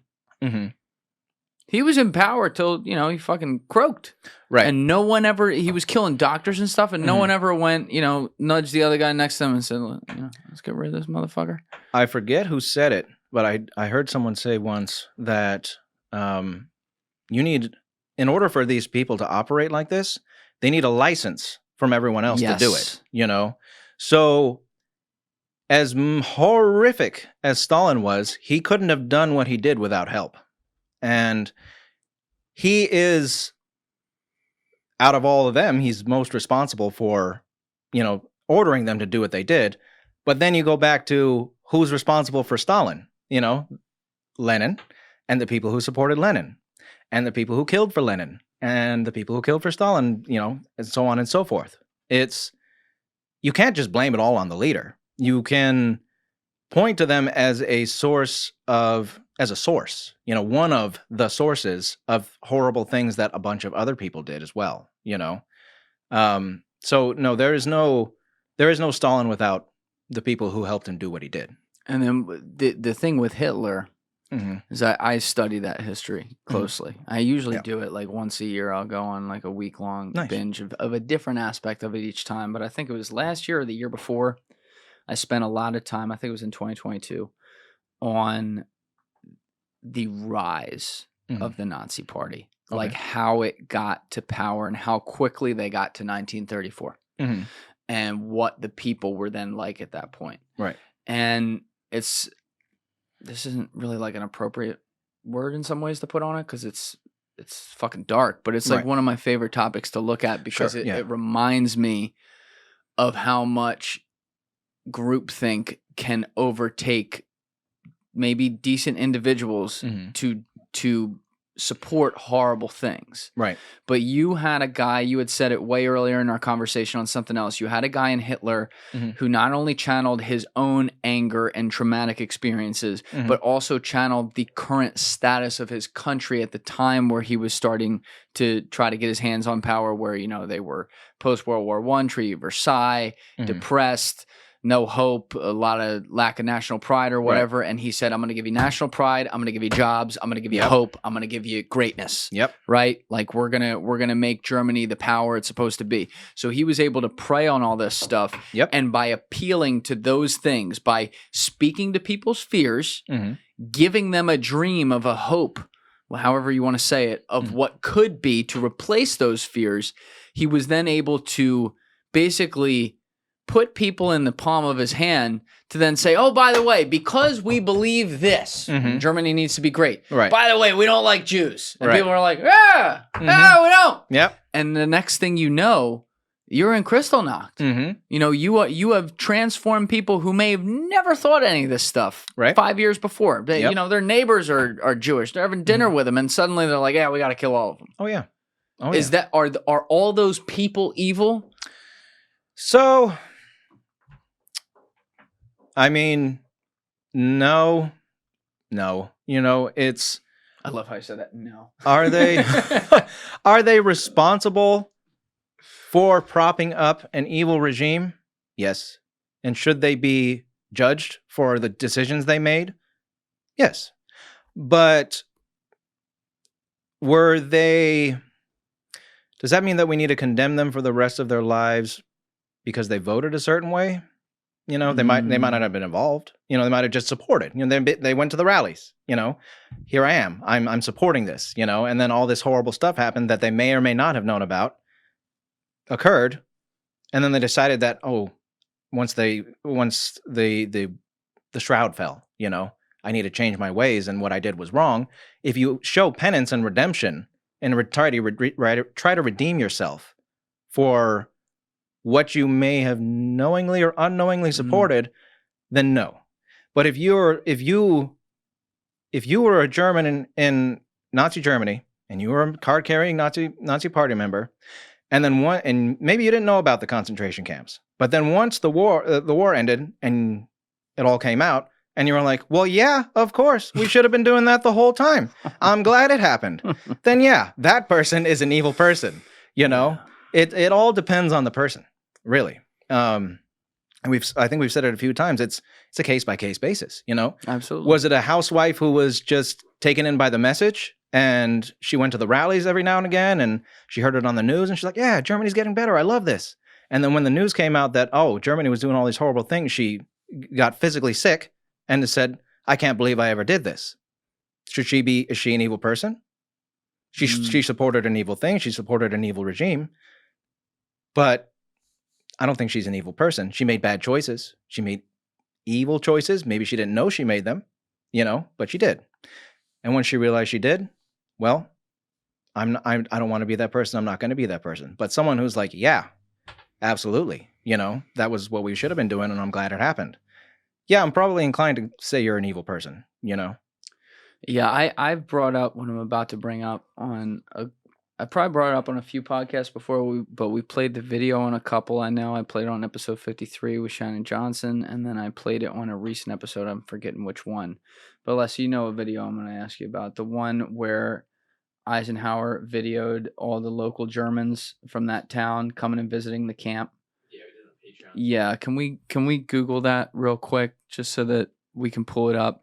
There's one of the great things in the aftermath, in my opinion, that was done once the camps were found was when Dwight D. Eisenhower, and I think also Patton did the same thing, but I know Eisenhower did, when he was first brought to the camps and visited. Obviously, he was floored like everyone else. He, in 1945, though, had the presence of mind to say, we need to film all this because people aren't going to believe this. And it'll become, you know, some conspiracy theory that this didn't happen. So to his credit, Glad thing that didn't happen. They filmed it, and he also then, when he was at, it wasn't Auschwitz, it was another one, Birkenau maybe, whatever it is. When we get this video, when he was at the camp, he was like in the yard, and he looked through the trees, and he asked, you know, the staff sergeant, "Is there a town back there? Like, you know, a mile away?" Right. And they said yes. How many people live there? I don't know, 5,000, 6,000. And he looked at the gas chambers and everything. He had the smell right there, and he's looking at the window, and he goes, "No way. They smelled this. They knew this was here. They were part of Nazi Germany too." He said, "You get these fucking people over here right now." Yeah. And they filmed this. And so they filmed the people being the civilians of the town over there being forced to walk to the camp. They're all smiling, laughing, joyriding. This is all getting filmed. They're following the American tanks and everything. And when they get to the camps, you watch everything change. They start. It's like the most demonic museum tour you could ever have, because it's not a museum. It's fucking real. It's right here, right now. Right. And you see these people literally lose their shit. Some of the women start passing out. Are we getting it? Or I'm trying to remember the name. There was like a specific name to it because there's a bunch of videos, but it was do German civilians visiting concentration camp World War II. And there's one that has like it has a watermark on there. No, go to YouTube. Yeah, you got to go to YouTube. I did though. That's the thing. So you get even more searches. Yeah, that first one right there. Yeah, okay. Exactly. Critical pass. So skip forward a little bit, and you're gonna see it right here. So there. Yeah, click that. 128. Go to 28. So you see them all walking in. Right. And now they're at the camp. Right. Right. And so everything's cool with these people right now, and I guess maybe they start to smell it, but they're still like pretty cool. Right. They look pretty happy. Yeah. Normal. You know, just an average walking through the day. And then they get to the part where the quote unquote tour starts. So they put them, the soldiers gather them around, and they're showing them these different artifacts. That's not what you call it. These tortured whatevers. They're showing them lampshades made out of human skin. They're showing them, I don't even know what some of those things are. They're showing them paper made out of human skin. They're showing them skulls and organs and everything that all recovered from this camp. And suddenly, you're going to see it in the faces. Suddenly, these people start to realize, oh my God, we let this happen. And like you see them shaking their heads. They're all cross-armed looking down right now. You know, they're just getting the tour. And now the women are like, oh my God. In a minute, you're going to see one faint and she's carried out of there. I think it comes right after this right here. There she is. They can't even handle it. Yep. Right? And so I look at this and I say, now these people were willing to willfully ignore some signs around them, perhaps because they were in a state of psychosis that was set upon them by this regime that forced people to say, you support it. You put Hitler's fucking picture on your wall, right? Yeah. To the point that now once they are forced to come to and actually see it and not just like, you know, oh, there might be something over there. We'll want it's probably whatever. Yeah. Now they go, oh my God. And so I recognize this and I think of some of these people as they're not evil. Right. They fucked up. Yeah. Because what are you going to do with these people? If let's assume that every single one of them knew, or even if they didn't know, that they were willfully ignorant, all of them are evil and they all need to be in prison. You going to lock up all of Germany? How does the world heal from that? Are you going to kill all of them now? Like, what's the solution if you think all these people are evil? If that's the judgment. They made poor choices, and some of them are probably more evil than others. I bet there's a few in that group that they're like, oh man, they're really going to show this stuff. I know what's going on here, and this is going to suck, you know. But that lady who fainted, she probably didn't know, you know. Probably. And that's the thing about certain things like this.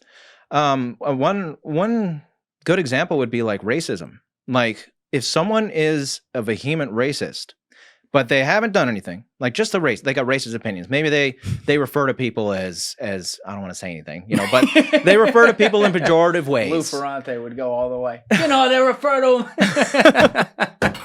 I don't want to do that to you. I love you, Lou. So they refer to Mexicans as this, and they refer to black people as this, right? But they never really done anything bad. Maybe they voted for racists. They've never hurt anyone based on race, but they have racist thoughts and ideas, right? That person can be educated and changed, you know, and then they can no longer be a racist, and then they no longer have these evil positions on people, right? So they have evil beliefs, right? But a lack of evil human action, right? And it's.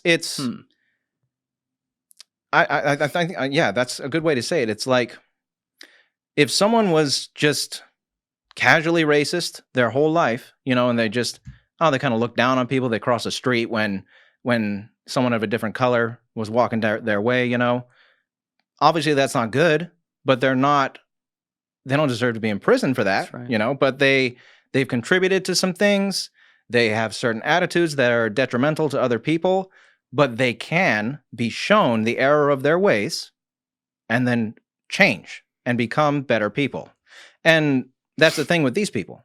Like, they whatever degree they knew what they were doing was right or wrong, they can be changed. Then they can move forward and make their lives and the lives of people around them better, you know, by acknowledging what they've done, acknowledging that it was wrong, and becoming a better person. So they're not evil people because they have that capability, you know? As certain people, I think labeling someone an evil person should be used very sparingly. Now, there are plenty of people who do evil things who aren't necessarily evil people. So one of my favorite examples of an evil person was probably past the point of no return. I don't know. We don't know every possibility in the universe. Maybe he wasn't. Was Ted Bundy.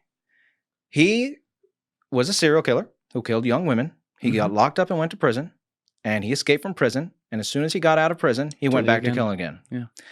He got locked up again, escaped again, went back to killing right again. No redemption. Ted Bundy didn't think, oh, I got out. I need to change my life, turn it around. This was obviously a bad thing to do. Not, you know, he probably wouldn't have thought, you know, it was bad that I did it to people, but like at least some self-preservation or something, you know, like I need to stop doing this so I don't have to go back to jail, escape to another country, whatever. Right. No. His mind was straight on killing and all the pleasure that it brought him. Past the point of no return, that guy's an evil person. And he proved multiple times. He proved when it. He right. Or I guess gave himself the opportunity to potentially prove it. Yeah. He went and did it.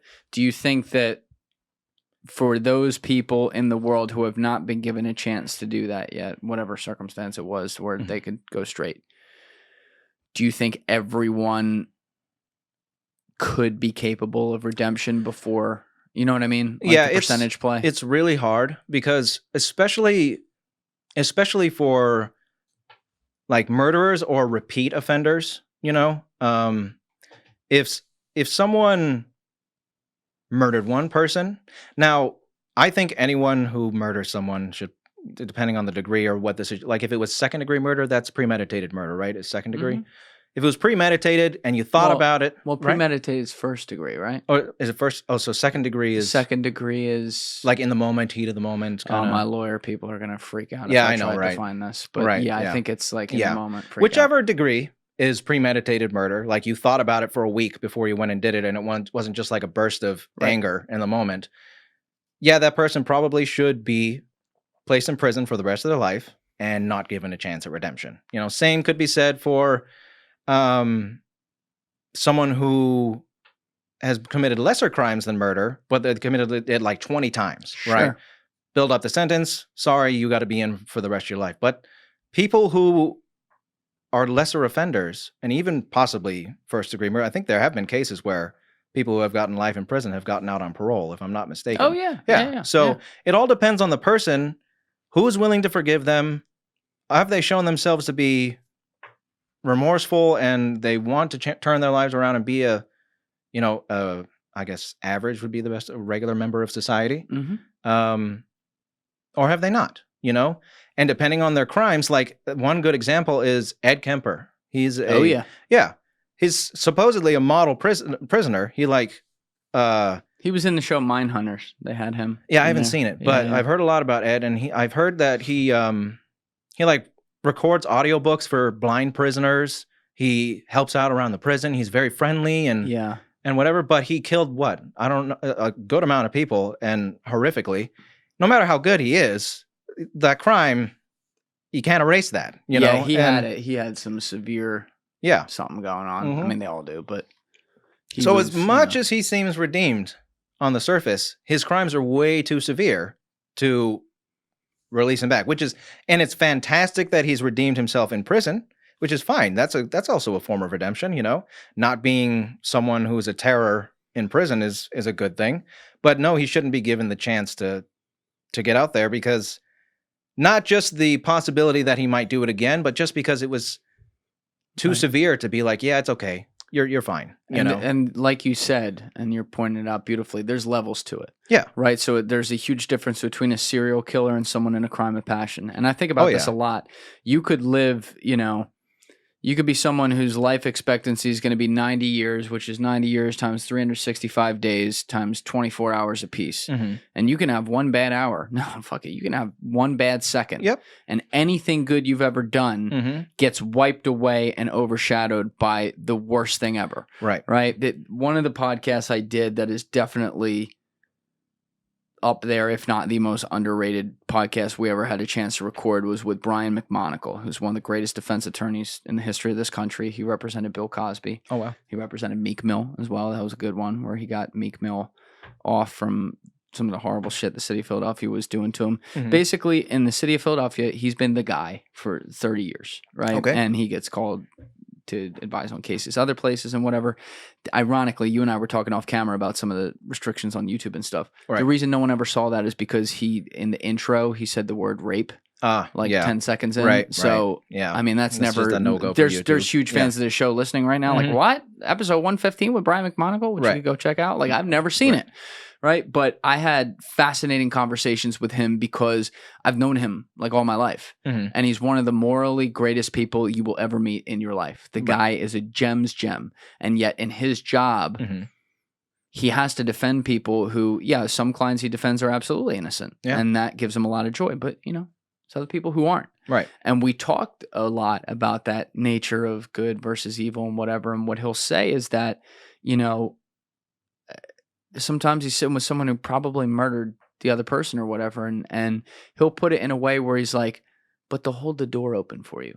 Mm-hmm. They'll they'll hand you a tissue when you need it. You know, Right. they'll do these little human things where you realize they're still a human. Yeah. And maybe there's something there. Mhm. And maybe like if they did get a second chance because I got them off, Right. you know, in that case, maybe they wouldn't fuck it up. Right. But to that end, it's something that like still in his head, he has trouble. He admitted it. You have sleepless nights thinking about that because you're like, what if you land on the person Right. who's not going to be redeemable? Yep.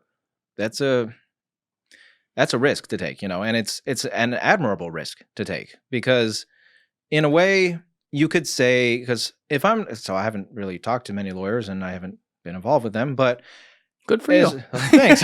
But, you know, they haven't caught me yet, but so a lawyer can refuse a client, right?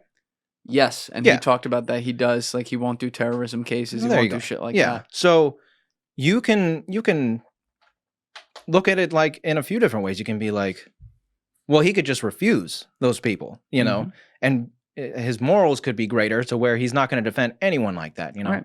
But also, it's a good thing that he's willing to defend people who might not get defended by other people who could deserve a second chance, potentially, you know. Or just, as he puts it, and this is where he has brilliant objectivity about the system, because it is the constitutional system. You have to think about that, too. He's like, everyone has a right to a fair defense.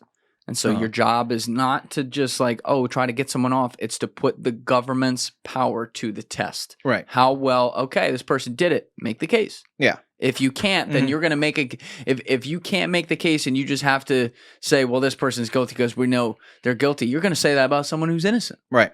Right. So there's a huge moral ambiguity to it. This podcast we're recording right now reminds me the most of that one. Like it's just because there were so many of those questions in there, but he was also tough because he's like not, even though he's a lawyer, he'll talk in court, right? But he's like a humble guy.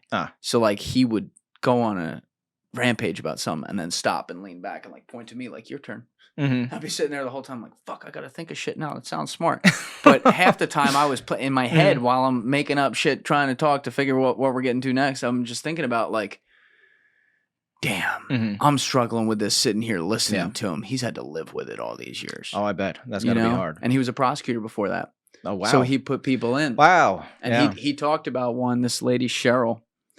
And he said he still talks about it. He still thinks about it. I was asking him if there was a case that really bothers him or someone he put away. Right. He said her because she's serving a life without parole sentence right now.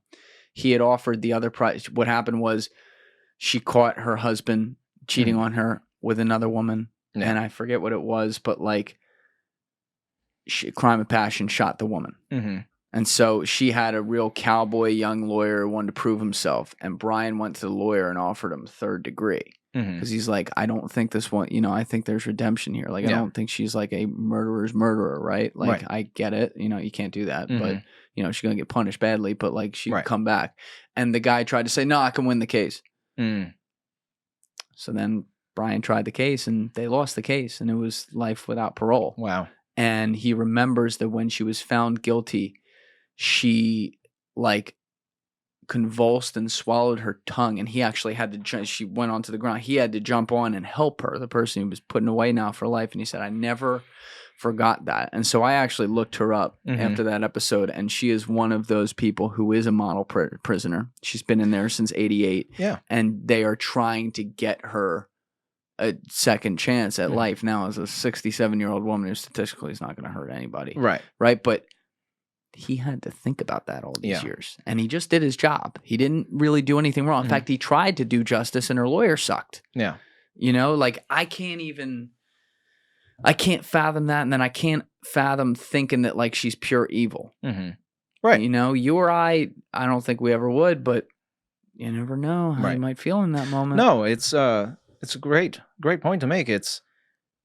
You're right. A second can ruin your life. Yes. Not even an hour, a second. Because you've been angry before. I've been angry before. I've been really angry before. I've gotten fights with people before. I've been in physical altercations with people. I could get so angry in the span of 10 seconds that I want to punch someone, and I do, and I punch them the wrong way, and it kills them. That's right. Seen that one before. Right? Is that an evil person?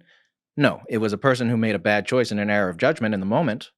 But that's not a person who was thinking about that 10 days before, fantasizing about punching someone to death, wanting to go out there and kill people. No, that's just a person who made a bad choice. And it was an evil choice. You know, it resulted in an evil thing happening. I don't know if it's hard to say it's an evil choice. It's like natural to get angry, right? Because yes, we all have. We were talking about this earlier when we went to go get some lunch. It's shout out.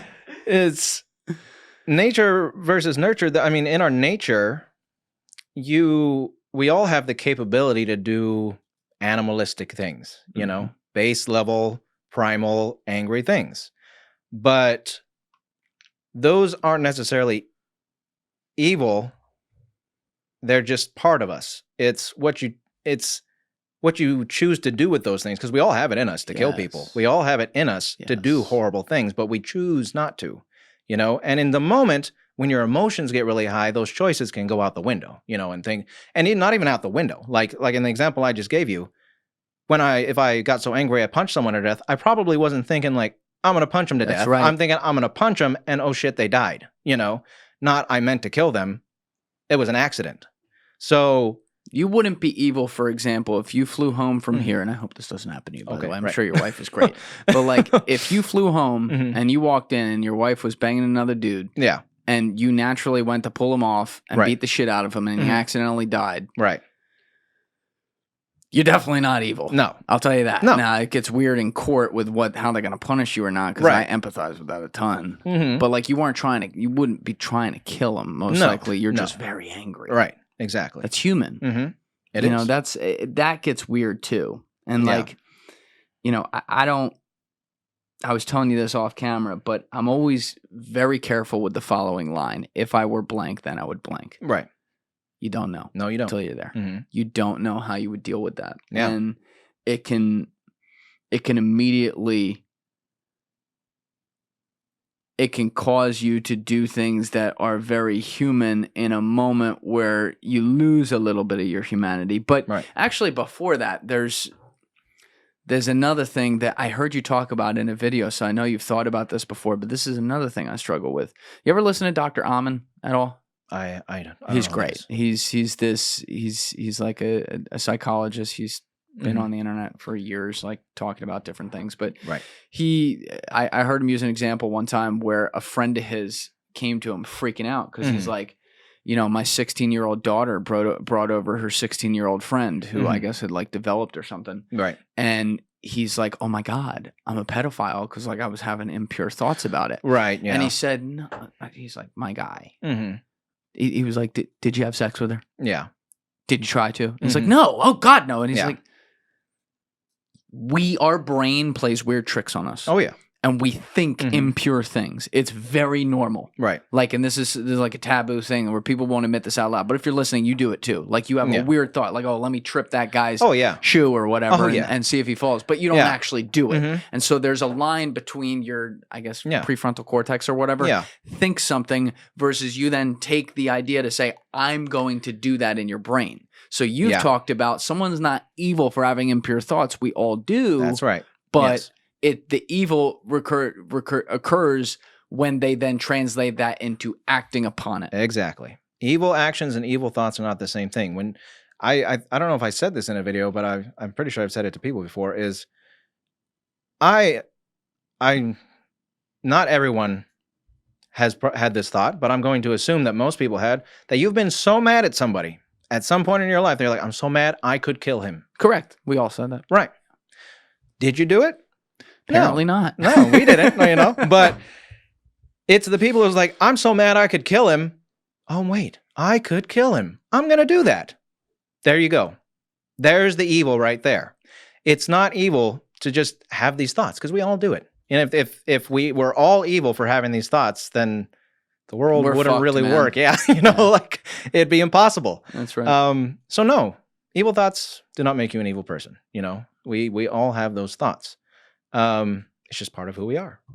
But then there's also something that repels it too, you know, where especially once you're having a thought that you're like, wait, that's not only is that not socially acceptable. That's completely illegal. Right. There's that right and wrong coming in. And you're like, oh, I'm not going to think that. You know, I think that's, I remember when I was younger, like, I don't know, maybe 11 or 12. And I first thought about that because like I would have weird thoughts. And then that was some of the earlier days of Google, but it was very much around and everything. And like, I'd look it up, and obviously it wasn't Dr. Amen at the time that I saw, but there were other psychological write-ups or papers, whatever, talking about, yes, your brain fills yourself with weird thoughts. And I always wondered why more people didn't point that out. But that's what your videos do, though. Your videos make people think. Yeah, like I actually, like, you do an amazing job with the B-roll, right? So if I'm in the house and I'm watching one, like, I have it on. I appreciate that. Leslie knows I love B-roll of actual movies and stuff. So like, I'll be watching it, but I also like stick it in my pocket and go for walks and listen to you like a podcast, because you're breaking it down so beautifully. And I don't, you know, if I know the plots of the people, I don't need to see what's going on. But you know, the first one I ever watched was your most popular video ever. And it was the Colonel Hans Landa one, who is one of, I you know, don't want to be misheard on this, but one of my favorite characters just to like watch on the screen. He was obviously a horrible guy, but for those of you who haven't lived and haven't seen the movie Inglorious Bastards, he was the Nazi colonel in that movie, and he was known as, quote, the Jew hunter. Yes. And, you know, your video, I'd love for you to break down like what your takeaways are with him, but you showed me a different side of him when I watched that, because when you were breaking down the physicality and of his actions and how he makes decisions, I don't want to say these words wrong, but you were essentially pointing out that like, yo, this guy's actually not like this avowed Jew-hating Nazis. You're like, he probably doesn't like Jews and like gets behind some of it, but that's not why he's evil. That's not why he exists. So can you break this down a little more? Because I just thought it was so fascinating. So Hans Landa was like an opportunist, pretty much. He was given an opportunity to become the Jew hunter. And it wasn't because he hated Jews. Like I said, he probably does hate Jews, you know, to a certain degree, but it wasn't like... Not like Hitler. No, not like Hitler. And it was not like some of the other Nazis. His thing probably wasn't, I hate Jews so much, I'm going to become the Jew hunter. It was like, oh, all this Jew hatred is going to... We need a Jew hunter. Maybe the option was presented to him, like in passing or in the military structure, you know, there was this position that needed to be filled. And he was like, oh, I could do that. Yeah. And I could make a lot of money doing that, and I could get a lot of power doing that, and I'd probably be pretty good at that.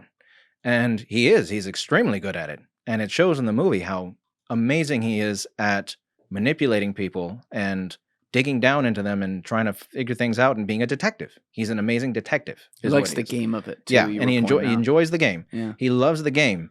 But it was never necessarily that was his goal in life, was to start killing people and like hunting Jews. It was opportunity presented itself. I'm an opportunistic kind of guy, and I got these talents, and I'm going to use them. And do you think that makes him worse? Because he's actually aware in a way? I would say, yeah, probably. I mean, it's apples to oranges, kind of, you know, because you can say that someone who's a murderous, rampaging Jew killer, just because they hate Jews, that's pretty terrible. Oh, and to say that's worse than him is like, yes. You know, kind of, I guess. These are weird conversations. Yeah, right, exactly. So that's why it's so hard sometimes. It's so hard to quantify evil sometimes because it's like, it depends, you know. But he, in ways, he's worse than other Nazis who were in it to just kill him because they thought it was the right thing to do, right? Yes. They were like, this is what I got to do for my country. You know, he was like, this is what I got to do for me. You know, I could care less if it was Jews, gypsies, blacks, whatever. I'll kill them all, you know, give them to me and give me that money and that power. That's what I want. You know, let me play the game. Let me get some money. Let me get some power. Let me do what I like to do, you know? And yeah, in certain ways, that's worse, you know? Can we actually pull up that video, Alessi? Because I have the source here. We're cool playing it on the screen with volume, right? Yeah. You're not going to copyright strike us? Oh, no. All right, no good. Copyright strike. Yeah, I got to make sure. I want to pull up that video, though, because you break down the first scene, and I want people to see how you break down the facial movements and everything, which I'll expand. I will say though that you do got to give me like a couple $1 million for making me hear my own voice twice in one day. You got it. You got it. We will. All right. Do we have that aimed The on there? 14th episode of Analyzing Evil. In this video, we'll be covering the character Hans Landa, as portrayed by Christoph Waltz in Inglorious Bastards. Hans is another one of my personal favorites, and I know many people feel the same way. He's often cited as one of the greatest villains in cinematic history, and for good reason. His presence in the film doesn't give you the blanket-clutching terror that an unseen monster instills in you, but rather the horror of being taken to another time, where the villain is only performing the duties of a job he has been ordered to carry out. A world where the danger is in the norm, rather than the abnormal. A world that many people still living today had the misfortune to experience. We have a lot to cover with Hans, so without further ado, let's begin. We'll start with Hans' appearance. During the course of the film, Hans is always in uniform. While this is something to take note of, it isn't unusual for a man in his position, or any position within the Army or SS in general. Each soldier we see in the film, background or not, is in uniform. Though it's the norm, it does serve to add that extra layer of fear for us viewers and the citizens of Paris, considering a Nazi in uniform isn't exactly a pleasant thing to find yourself sitting across from. Aside from that, he's well-groomed, handsome, and rather plain in his appearance. The uniform obviously gives off evil, but now I'd like to take you through each scene he appears in to discern exactly what makes him a terrifying villain. In these scenes, I'm going to be highlighting his personality at points, but it's his mannerisms and speech patterns that really sell the evil of this character. In our first scene with Hans, he immediately displays his two most defining personality traits that are present throughout every scene in this film: his well-crafted manners and his amiability. Hans is extraordinarily well-mannered and friendly. He's a perfect gentleman, and if he weren't wearing that ever-present uniform, you wouldn't immediately assume he was anything but a genuine and pleasant person. Where these notions crumble is, again, in the uniform, but the way he moves and speaks as well. If you aren't paying attention, his threatening movements are easy to miss, and even if you do see them, you may not feel that they're very threatening at all. Take, for example, his meeting with La Petite's daughters. When he's introduced to them, the girls are obviously uncomfortable in his presence. It'd be easy to write this off as simple discomfort at having a man of the SS in your home. But the way he looks at them is unsettling, to say the least. He singles out Charlotte when moving to greet them, gripping her hand and staring into her eyes longer than normal. As he is offered a seat, his eyes linger upon each girl in turn for a moment, before coming to rest upon Charlotte again for a few seconds more. When he's seated, and Suzanne moves to pour him a drink, he takes her wrist while he's speaking to her, and he again locks eyes onto Charlotte while La Petite is speaking to him, causing an uncomfortable look to be exchanged between the girl and her father. As Suzanne pours his milk, he looks her up and down, his eyes lingering between her and his glass before he downs the milk in one go. In this way, he becomes threatening without making threats, physical or verbal. He doesn't have to look at La Petite and tell him what he's going to do to his daughters in order to get his point across. His presence and these movements are all that he needs. I understand that the norms for society used to be different many years ago, but for a man in his position to be making movements like this towards somebody's daughters is undoubtedly unusual for even this time period. These actions highlight something that is central to Hans' capacity for intimidation and coercion, which subsequently tie into his capabilities as a detective, and that's the fact that every move he makes is intentional. From the way he speaks to the way he looks at a man's daughters, he does so with a conscious intent. Another great example of this is immediately after the girls leave the house when he requests to switch from French to English. Initially, we can assume he's telling the truth, but we quickly learn that this is just another way for him to get a leg up on La Petite. After they switch to English, we're given an insight into a concept that defines this character to a certain degree, but not totally, that being the banality of evil. This concept was outlined in a book titled Eichmann in Jerusalem, a report on the banality of evil, by political theorist Hannah Arendt. In this book, she argues that Adolf Eichmann, a man who was heavily involved with the inner machinations of the Holocaust, committed terrible crimes out of a more personal desire for promotion and success in his professions, rather than out of extreme fanaticism, fervent anti-Semitism, or because he was a sociopath. She states Eichmann was likely an anti-Semite, but it was not his primary motive for doing what he did. This is a simple definition of this term, but it can be viewed as saying that evil is sometimes a byproduct of the mundane, rather than the product of malicious intent. The book has its controversies, like many books are wont to have, but I believe it's worth a read and contains many interesting points on this subject. Now, as I said, this defines Hans to a certain degree, as can be seen in this scene with Lapidite, where he proceeds to take out his documents to conduct his business of hunting Jews in a professional and businesslike manner. These actions align with the banality of evil, but not as totally as Eichmann had, as defined by Arendt. Eichmann was also cited as being of low intellect, and while I believe Hans is most definitely an opportunist and a bit of an anti-Semite, he is far from being of low intellect. We'll cover these notions the more this scene goes on. After he is done with his paperwork, Hans moves into speaking about his pride in his position, as well as his views on Jews. He finds it baffling that Reinhard Heydrich would hate his moniker, the Hangman, as he had done everything in his power to deserve it. This ties into the banality of evil, wherein Hans is proud of the distinction he's made for himself within his profession. His diatribe about the Jews being rats and a German soldier being a hawk shows some of his anti-Semitism, but at the same time, a certain amount of respect he has for Jews as well. When he takes out his pipe, a Calabash Meerschaum, a pipe famous for having been used by Sherlock Holmes, at first my reaction was to laugh, as I'm sure was many other people's at this scene. But in an interview with Charlie Rose, Tarantino explains exactly why Hans is using a pipe. He states that Hans doesn't actually smoke, but his taking out of this pipe is yet another power play he utilizes during the course of this interrogation. He takes this pipe out at the exact moment where he begins to tell Lapidite that he has found him out, and that he's won, like Sherlock Holmes solving a mystery. This is perhaps my favorite moment in the entire movie. As he's speaking to Lapidite about his findings, we watch as his face, with only the slightest movements, transforms from the remnants of a smile and polite courtesy into a hard straight line, with eyes cold and devoid of mercy. It's here where it's revealed to us that the reason he was speaking English during their conversation was in fact a ploy, and Hans was toying with him the entire time. As I said before, every movement, every word, every motion has a purpose for Hans. It's this ability to coax people into a corner through words and subtlety alone that gives us viewers the chills. I imagine him as a beast who's mewling in your ear to coax you into its nice warm cave after you've been standing out in a downpour, only to find that in that cave are bones lying in a pile beside a dead-end wall.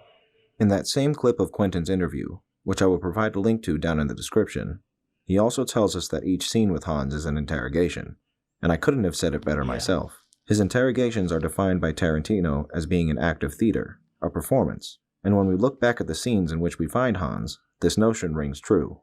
Though the way he presents himself isn't an exaggeration by any means, if you keep in mind that all of these interrogations are a performance for Hans, his tactics seem to be that of a carefully crafted play, written and performed by Hans himself. Now, to close out this scene, we need to look at two things that are important to Hans' character for two different reasons. And forgive my terrible accent, but those two things are the words adieu and au revoir. In French, adieu and au revoir are both used to tell someone goodbye, but for different scenarios. If you were unsure of when you were going to see someone again, you would give them adieu. Shit, man. But if you were going to see them again soon, you would say au revoir, which roughly translates to until I see you again. This distinction is important, as when Hans shouts au revoir at Shoshana, he's threatening her, letting her know that he will find her. In the next scene with Hans... All right, let's cut it right there. I won't take too much credit for that au revoir thing. I think I found that in a video I linked in the description. I would have given it to you. Yeah. I was going to give it to you. You should have gone with it. I don't want to lie, you know? All right, well, I appreciate the honesty. So, dude, it's funny. You and I think about that movie the same way. That part you pointed out with the eyes where the two of them are close up and you watch Christoph Waltz's face fall. Just sink. It's one of the greatest acting moments in the history of cinema to me. Yeah. That opening scene outside of another movie we're going to talk about in a minute here, The Godfather, that's the greatest opening scene ever made. Oh, yeah. Now, Inglorious Bastards, great movie. But if that movie was just that scene as a short film, I would have been happy. Fine. Oscar. Great. Don't give me anything more. I don't need it, you know? One thing I was going to mention, though, is one thing I missed. That's one thing I love about my videos. I always tell people at the end, if I missed anything, to tell me, you know? Because I'm a big nerd, and I like talking about stuff, too, and learning things. And someone pointed out that in the beginning, when he goes up to the daughter, when they're all standing in a row, and he takes her wrist, he's actually checking her pulse to see if she's worried, like if something's wrong. Yeah, I missed that. But I would kill to be in a room with Quentin Tarantino. I know, right? This, bro. I know, right? Give me all the blow, whatever he's doing. Let's go. Yeah, exactly. It's so amazing. And that's what part of the reason why he was looking back at her, like giving her those looks. Like, I felt that. I know you're worried. Why are you worried? What's going on here? So yeah, that's another layer to it. It's just so much in that one scene. It's phenomenal. But Phenomenal what you're pointing out is the joy he takes in it. Yeah. The gamification of it. Yep. Every little motion. Even like I was noticing when we were watching that.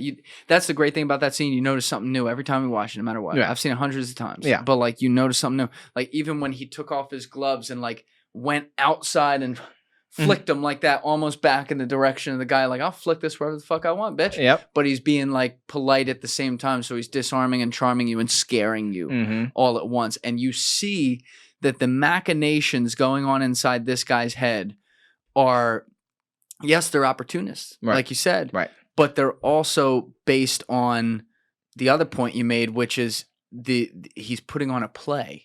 He's an actor in his own movie. Right. He has what you call main character syndrome. Oh yeah, completely. Yep. And just the way you break down every little glance, which I didn't even notice some of those things all the times I watched it, of like the lingering eye, and it's like 1,000, 2 1,000. Yep, there it is. Wow. Yeah. You know, and you see that he's not only in the play, but he's also present enough to be reading the other characters who don't know they're in this play. It's just, and it's funny because I always look at this video and this movie when I'm making other videos, and sometimes I'll watch things like twice, not necessarily the whole movie, but scenes, you know, just watch it a few times to make sure I'm not missing anything. But that scene is so amazing with all those little movements and everything. It's like I try to find them in other characters and other movies, and I'm like, it's not really there. And I hope people aren't like, where's all the movement analyzation and everything. I'm like, well, this was a example of the best of the best of the best. You know, it's not every character does that. Yeah. You know, it's crazy. Every actor in that scene was incredible. I mean, the dude, the Frenchman in that scene's incredible. You know, one of the things like going through, and you can relate to this because of all the types of content you make, but you know, for a couple of years there, it was just me constantly streaming through YouTube looking for B-roll and trying to tell stories through the stories that were told in here and reimagine them.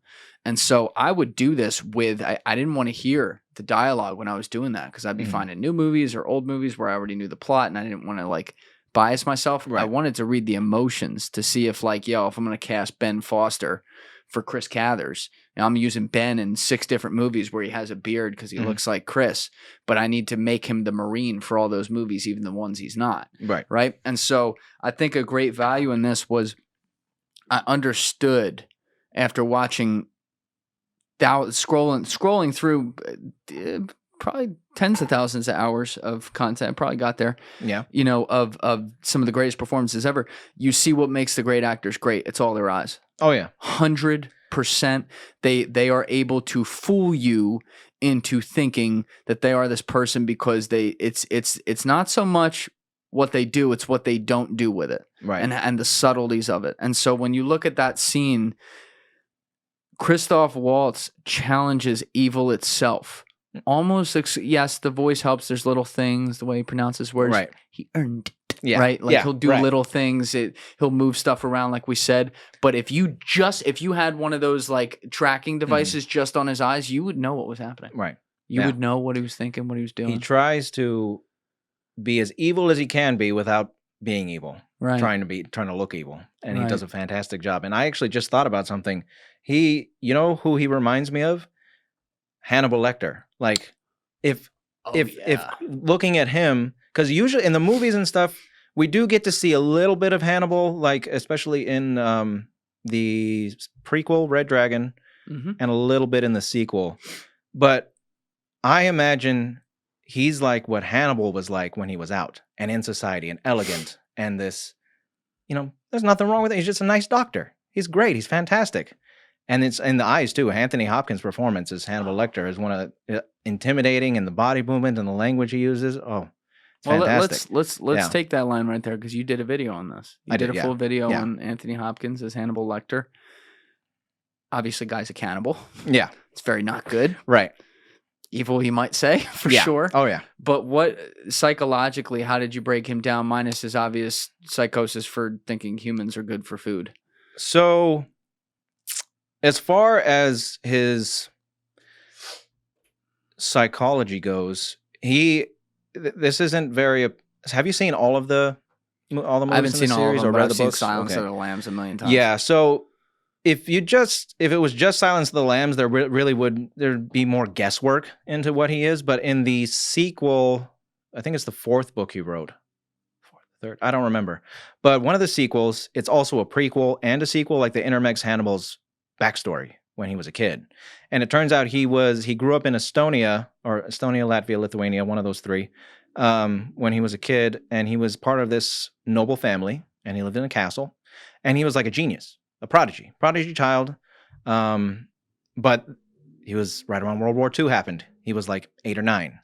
And so his parents' castle got taken by the Nazis. He had to go on the run with his little sister.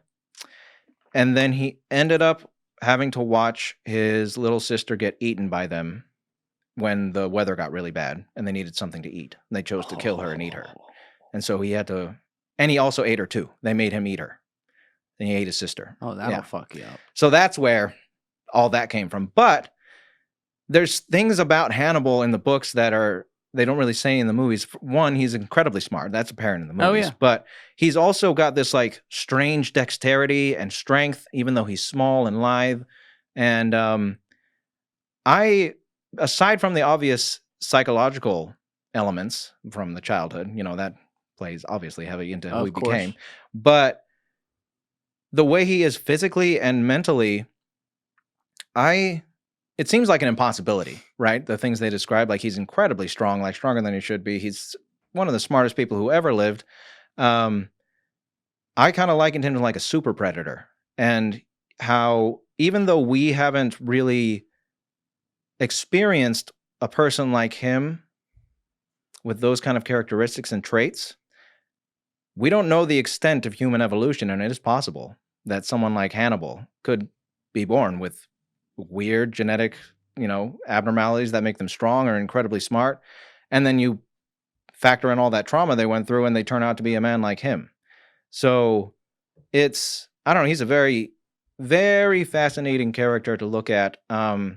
Especially, it's been a while since I did that video and it's been a while since I've read anything on him, but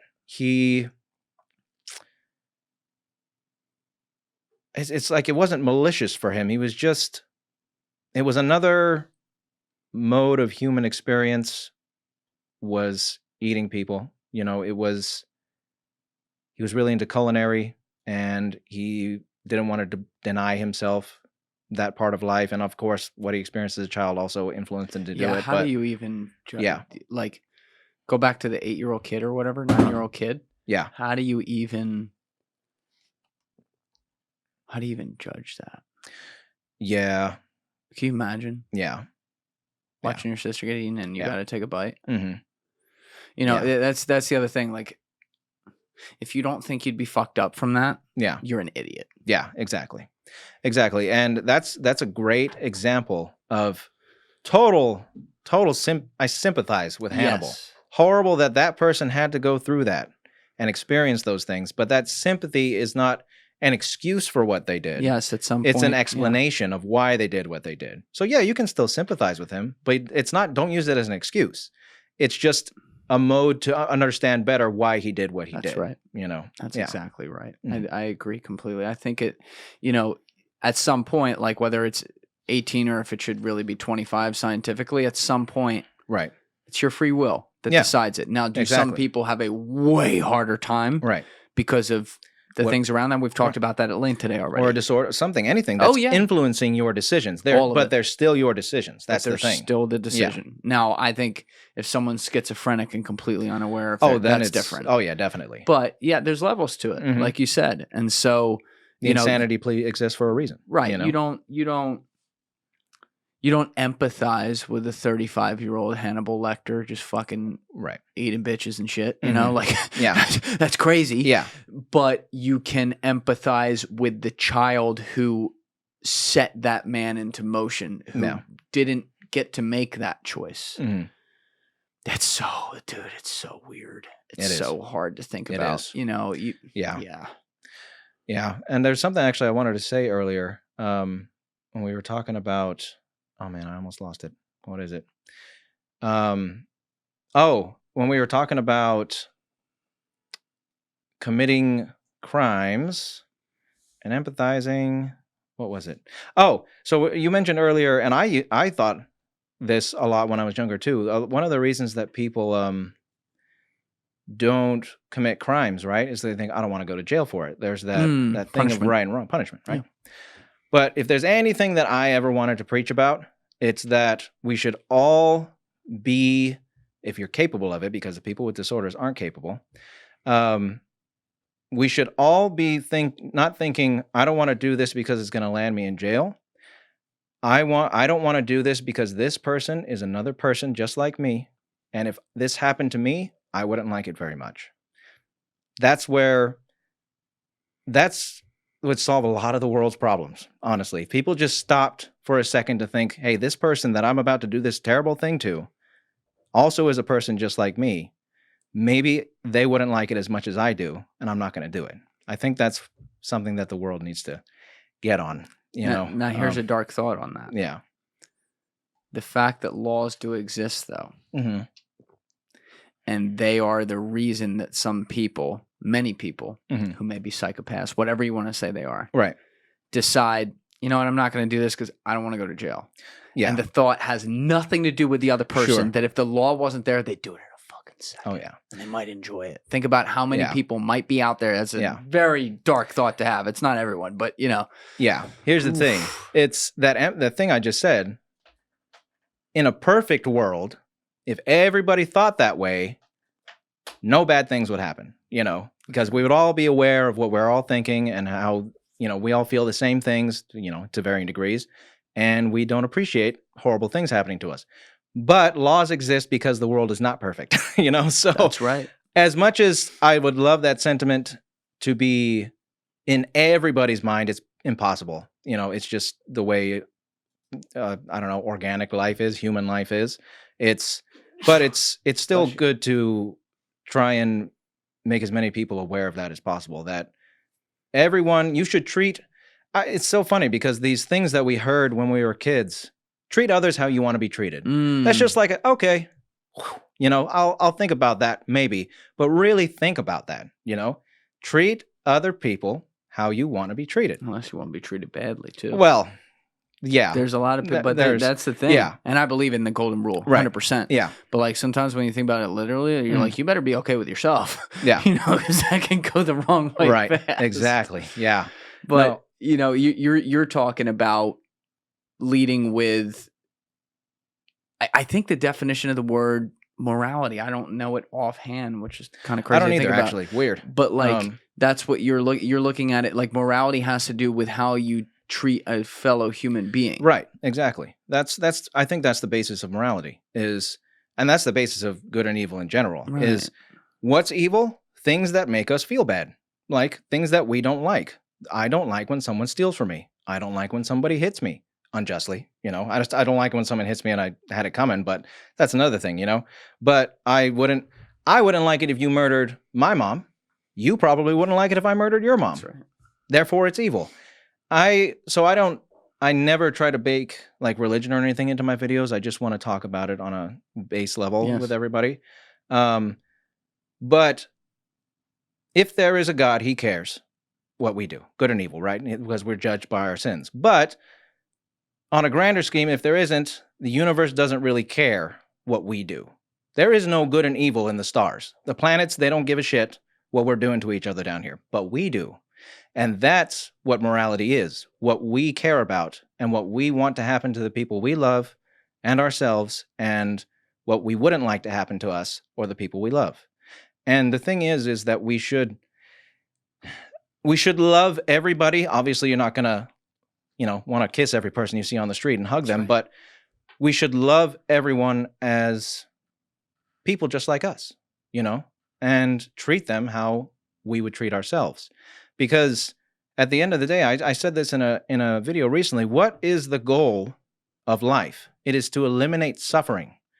Every day, from the moment you're born, 10 minutes later, whatever it is, you're going to get hungry. You're going to suffer.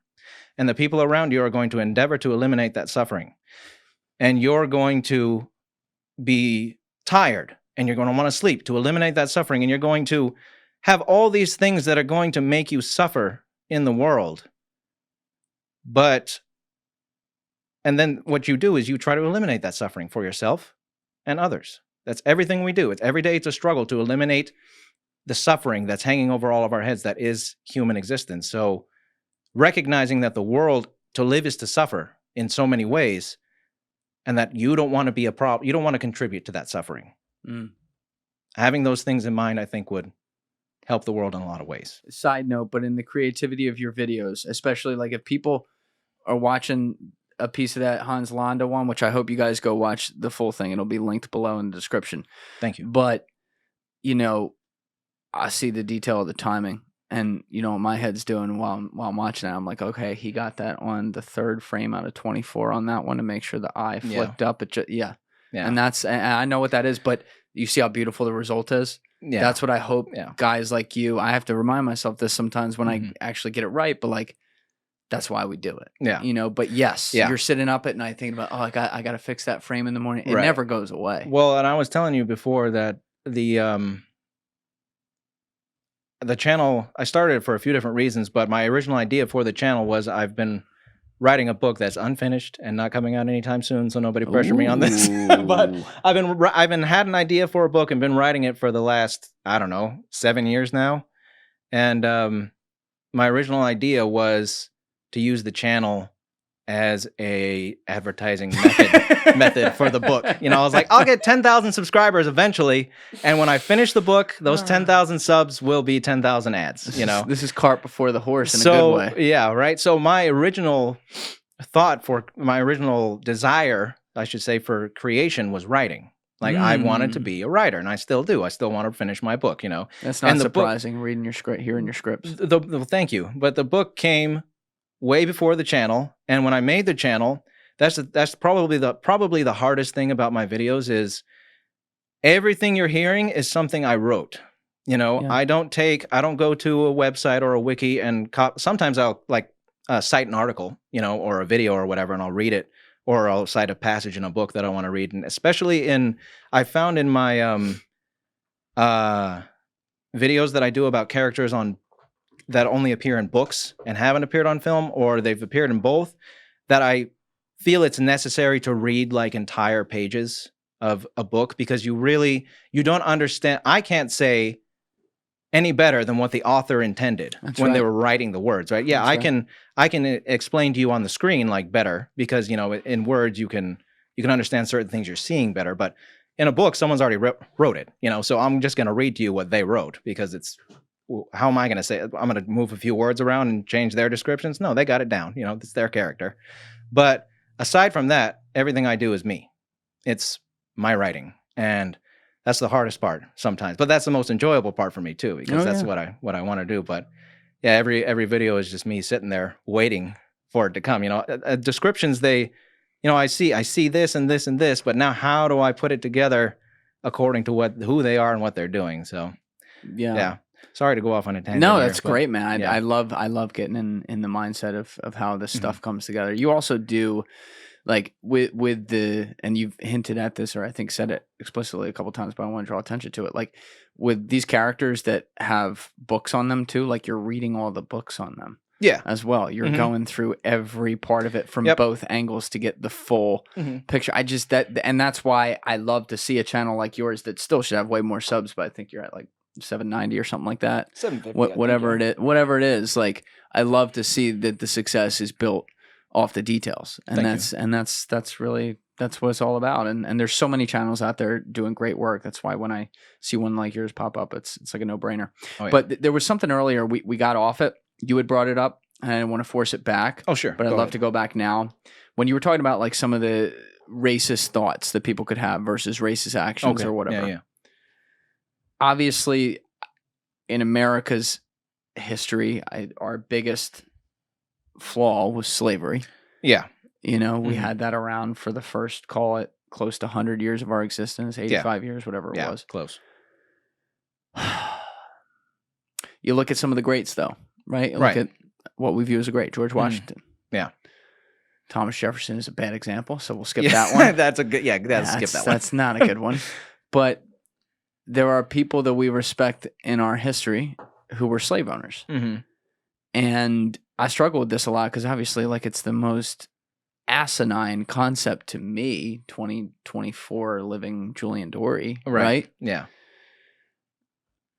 But I guess the base question to start with here is, were any slave owners not evil? Yeah, so again, I think it goes back to evil actions versus evil person, you know? Were they slave owners because they really liked whipping people? And they were in their bed at night smiling because they're like, oh, I have slaves. Life's so good. I just love slaves. Slaves are great, you know? That's like an evil person, right? But owning slaves is evil, and using them as forced labor is evil. But are you a slave owner because your dad was a slave owner? Or are you a slave owner because everyone around you doing it and it's normalized, and so you fell into that normalized behavior? Or are you a slave owner because you actually enjoy having slaves and it gets you off? You know what I mean? Like a Calvin Candy. Yeah. Calvin Candy is like the worst example of a slave owner. Right. You know, he's one who probably would have, even after the slaves got freed, he would have been saying how great slavery was and how the world is so much worse now, and you know it's a good thing that we had slaves. But it's another guy he did a great video on. We're talking about Leonardo DiCaprio's character from Django, by the way. But there's other slave owners that when slavery was abolished, I'm sure, I don't know, but I'm sure there were people that freed them, and they were like, well, yeah, now I see it. You know, we were in this mode for so long and all these things, but then again, maybe not. I don't know. That's a really tough issue to talk about, you know? One of the 7 deadly sins, though, is avarice. Right.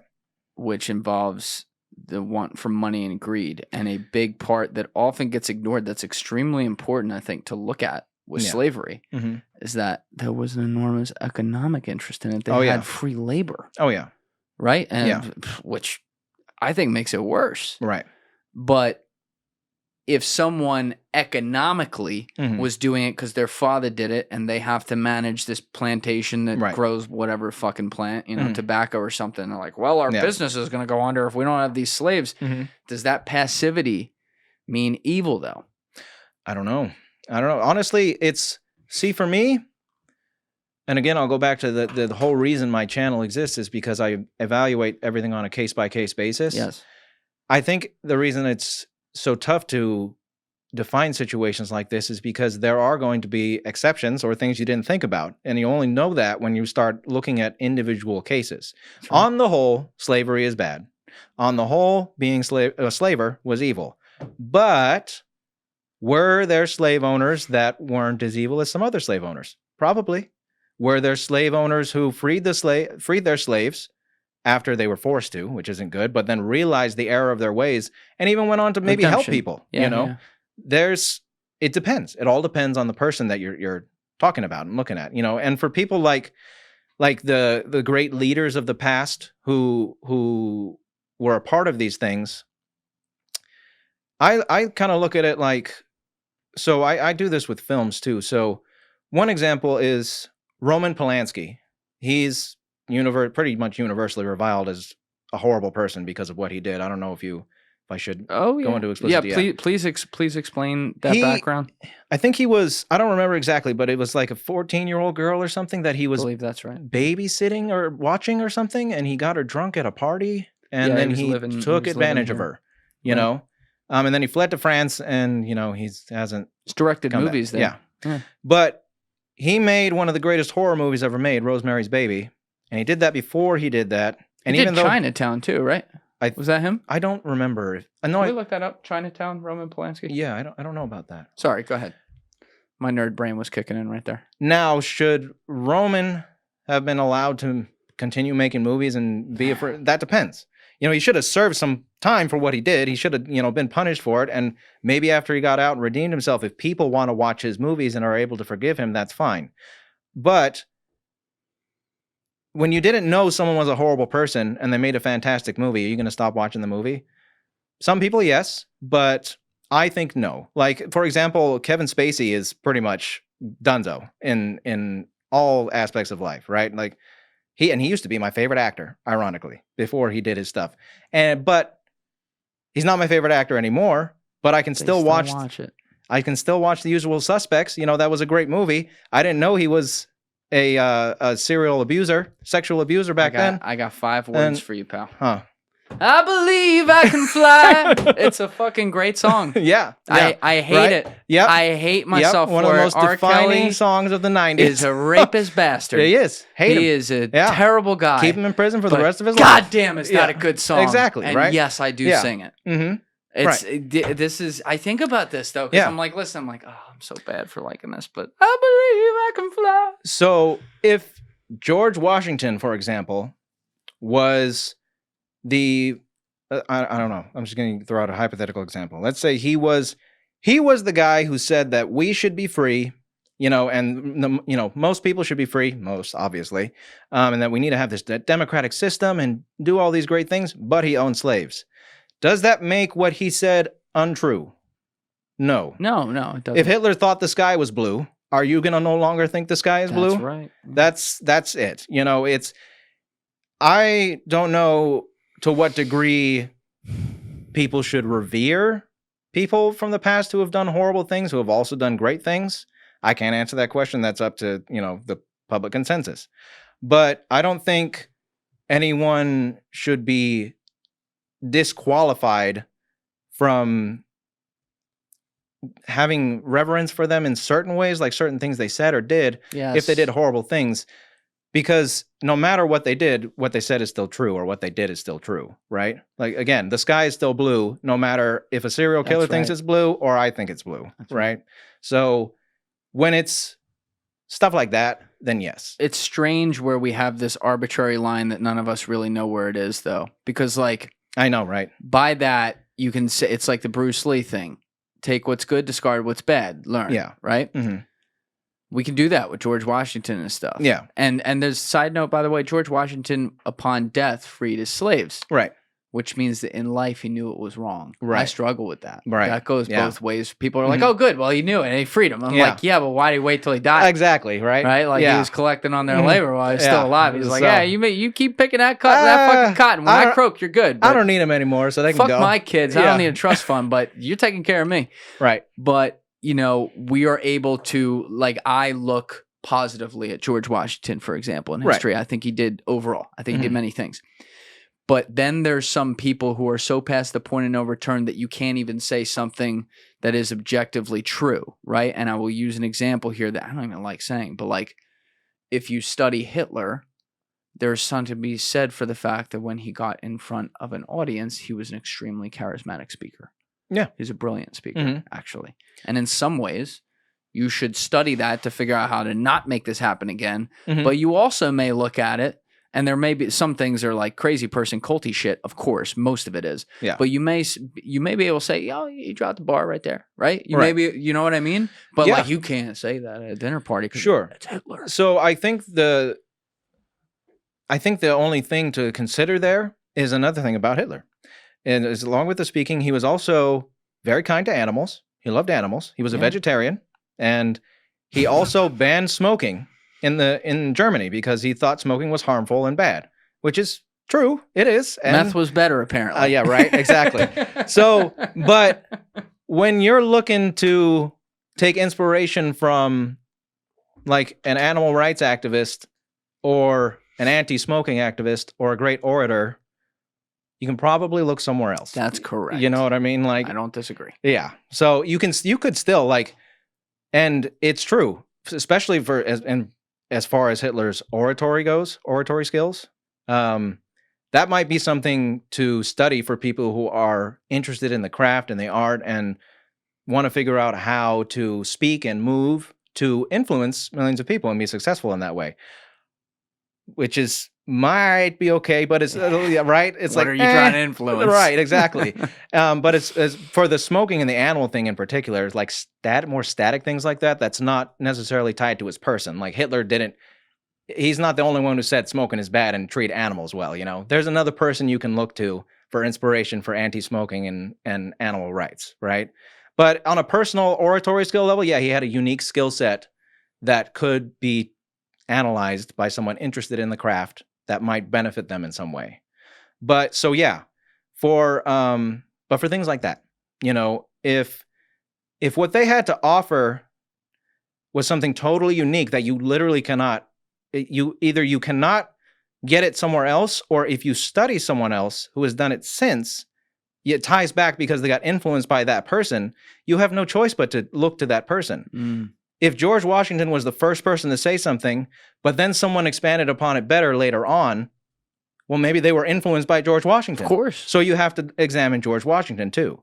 And you have to consider what he said in order to understand a good concept, despite the bad things that he did. So it's rough. It's difficult. You know, every situation is different. But if there's I would just say, if there's a better person to look to that person. But if it's impossible to not consider that person when examining something, then what choice do we have? You know, it is what it is. Yeah, history is just so fascinating, man. Like, you look at it, we're always going to be psychopaths in the future in some way. Oh yeah, right. Like 300 years from now, maybe they look back on us and they realized we had the technology to not have to have a child born in the womb, and we made women do it for an extra 50 years. And they're like, those murderers! Right? They made women carry children for 9 months and 20,000 of them died or whatever in the United States. They're murderers of those people. Like, there's always going to be that. Oh, yeah. But some of them in hindsight, you're like, oh, that did seem a little obvious. But again, like what you've done to this point is look at it through art. Yeah. Right? And art obviously involves a lot of history. We just talked about Hans Landa, obviously. So it carries it in. But I think one of the beauties of art, meaning, you know, whatever it may be, but to talk about films right now, is they allow us through fictional worlds to see a lens of ourselves, including in the context of history. Right. And there's no better movie ever made, period, in my opinion, than The Godfather. Oh yeah. Okay, good. Yeah. You're in agreement? Yes. I was struggling with something. Oh no, I think it's just because if you go to every list of like top movies ever made, what's number one? Do you know? Citizen Kane. Citizen Kane. Yeah. And I understand why Citizen Kane is number one because, well, I understand now. I didn't know before because I was like, and I watched it and I was like, this is good, you know?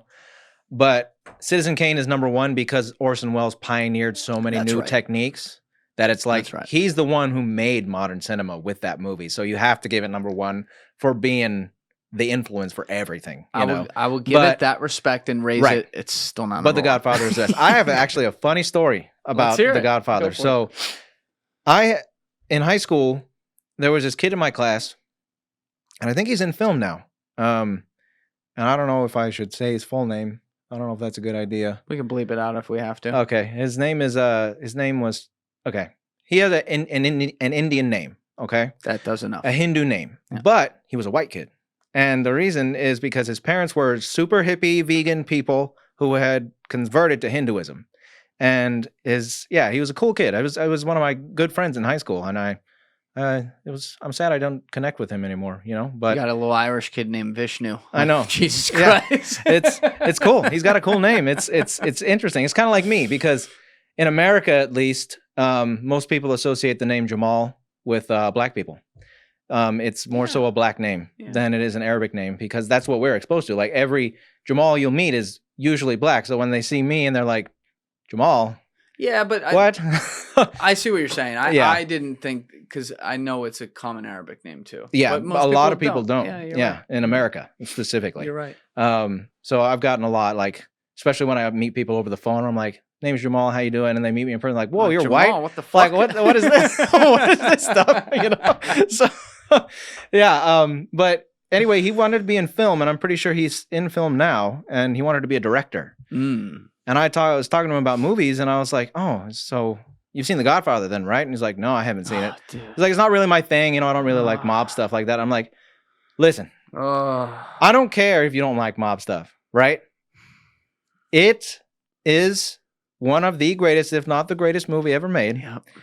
And if you want to be a director, there is no way that you can not watch The Godfather. So he's like, all right, fine. I think my dad has it on DVD or whatever. I'll watch it this weekend. I'll tell you what I think on Monday. You shouldn't be allowed in film school. He comes back and he's like, that was the greatest movie I've ever seen in my life. And I was like, I know. He's like, the casting, I know. The lighting, I know. The All story of it. structure, I know. Yeah. So there, it's hard to debate that The Godfather isn't the greatest movie ever made. You know, give Citizen Kane its credit, for the influence. Of course. But You're right. The Godfather it's a masterpiece. All right. Well, I'm glad we can be friends because we agree. Indeed. I've seen that movie 1,000 times, literally. Mm-hmm. But like, it's funny. I am going to call out someone by name. I had to make Danny Jones, my good friend who runs the Danny Jones podcast, watch it, whose literal career was made on the fact that he was a cinematographer and filmmaker and a fucking genius one at that. Yeah. And he'd be like, "Oh, I'm not watching The Godfather." I'm like, "Oh my God."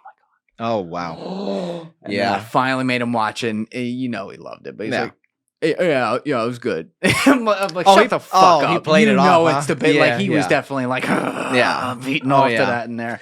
But it is true. I get it. If you don't like mob stuff, you're not going to gravitate toward a mob movie. But if you're a film person, you got to watch the movie, Forget that for a minute, though. You're making my point for me because it's not a mob movie. Oh, it no. is. Yeah. It is. But when I was originally bringing this up, the reason I was saying it is because I was talking about how art can be a lens into ourselves through a fictional reality. Mm-hmm. The movie The Godfather, trilogy is based on the dark side of the American dream. Yeah. It is a symbol for capitalism gone wrong. You know what I like to call that series? I think an alternate name for the Godfather trilogy should be The Tragedy of Michael Corleone. And they almost named it that, the third movie. Oh, did they? Really? Yeah, they almost. I didn't know that. They almost named the third movie The Death of Michael Corleone. Oh, there you go. Yeah. But and that's also like And they should have. That like another name for Star Wars, for example, is like the tragedy of Anakin Skywalker. Is pretty much what Star Wars, and Godfather is the tragedy of Michael Corleone, because it's really this kid who goes from being a promising college student war hero who gets sucked into this criminal lifestyle and becomes this kingpin and eventually he pays for it dearly at the end. He's already paid for it dearly in many ways by like killing his brother and all that stuff. But and I will say whatever you want about The Godfather 3. Like, people say it's the weakest in this, and it is. It is the weakest of the three.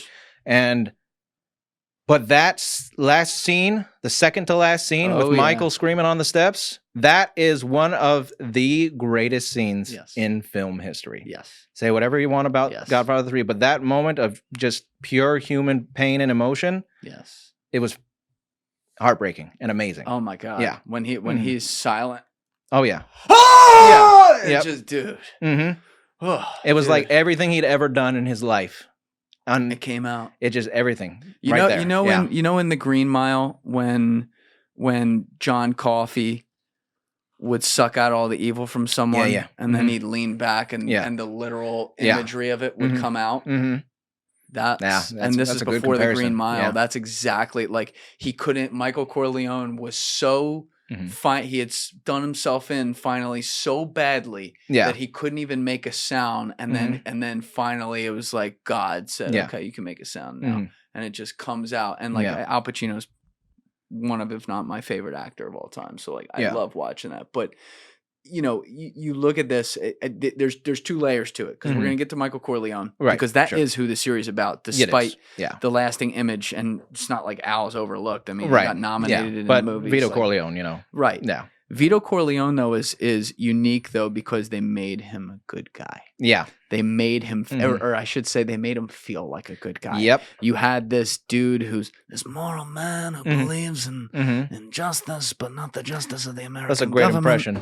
Thank you. That's a great impression. But, he's like your grandfather. He's soft. He's not quick to kill. He's based on logic and reason. Yeah. Vengeance is one of them, but it's vengeance where it's eye for an eye, right? We see that very well in Godfather 2. And so we see him build it like the movie The Godfather opens up with the culmination of the American dream. You got the guy who came here, Vito Corleone. He's got all the power. He lives on a fucking compound. His daughter is getting married off. It's a happy event. His kids are all going to be rich. He's rich as fuck. People are coming in there asking him a favor on their wedding day. This is someone who came, as we would later find out, came to this country alone without anyone. Yep. Family dead. Not a pot to piss in. Had smallpox, so he still speaks weird, and yet he's a king. He's a god. Yeah. Right? And then the series shows how the sin that maybe we don't recognize in him lives out through his son, who then he may get riches, but that man literally dies alone. Spoiler alert, but like if we're spoiling this, that's a you problem. Yeah, it's been out since the 70s, 80s. But like, a long time coming. Vito Corleone. Have you done a video on him? Not yet. Yeah. Let's do the first preview right now. I was just going to say one of the most damning things about Vito Corleone, I could say, is to look at not necessarily who he is most of the time, but who he employs. And your restaurant over here that's named after him, Luca Brasi. Oh, yeah. And so have you read the book, the Godfather book? There's a bear shit in the woods. Okay, I'm just making sure. I don't know. I'm just making I've sure. I've read the whole series. So you remember the scene with the Luca and the prostitute? What he does when she brings him his kid? Yes, remind me. I've read the book about 3 times. I'm embarrassed. I can't remember that fully, but it's going to come to me. It's so he has relations with a Irish prostitute. Yes, I remember. And when Michael's in Italy, this old lady's telling him the story about how when the baby was born, she delivered the baby, and she brought Luca and said, "Here's your child." And he said, "I don't want to get rid of it." And she was like, "No, you do that if that's what you want to do." And he took that baby and he threw it in a furnace. Yeah. Yes. And Vito Corleone was aware of this man, used this man as best he could. That was his top enforcer. And that's a bad thing right there, enforcer, Only man he ever feared. But he was willing to use that man, to have that man be a part of his structure and his organization, and his success was Luca Brasi, the man who threw a baby in a furnace because it was an abomination born from an Irish prostitute and an Italian. Do you think he justified his logic in that to try to say that the ends justify the means? If I'm doing things that I believe restore justice to my community and my people who don't get justice right now and are spit on by the authorities and stuff like that. Yeah. If I have to break a few legs to, crack the nut here. Yeah. That's okay. Yeah, I'm sure that's what he thought. Part of it. And is that pure evil?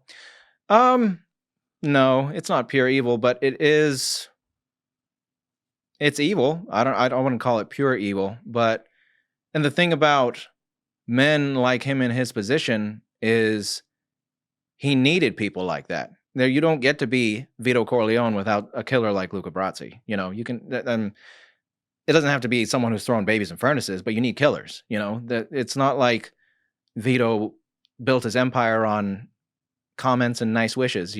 Hi, how you doing? No, it's give me what I need and what I want. That's right. And like the deal with the band leader, the story with the band leader, yeah. Mm-hmm. Your brains are your signature. Be on the contract. Yep. So is it pure evil? No, it's not pure evil, but he's evil. Yeah. But he doesn't. My God, is he? It's almost like a problem because it's a mobster, but you love him. Yeah. And you're like, it's not like Tony Soprano where you recognize, God, this guy's so fucked up. Right. With Vito, it's like, that makes sense. That was a good speech. That was great. A personality goes a long way. Yes. And he has such a soft, again, he looks like your grandfather, but like you said, perfectly. Mm-hmm. And you've already made the move, the breakdown on this one. I think it's about 40 minutes long. Would highly recommend the video. We'll put it in the description. But the series is about Michael Corleone. Mm-hmm. And to me, there are 3 main things that break Michael Corleone. Mm. Okay, the first, and they do it like the first one seems in a way normal enough. Mm-hmm. I'm going to hesitate to use that word, and then the next 2 are not. First one is he goes to war and has to kill men. Right, and he gets, he was the kid who was trying to break free of his family.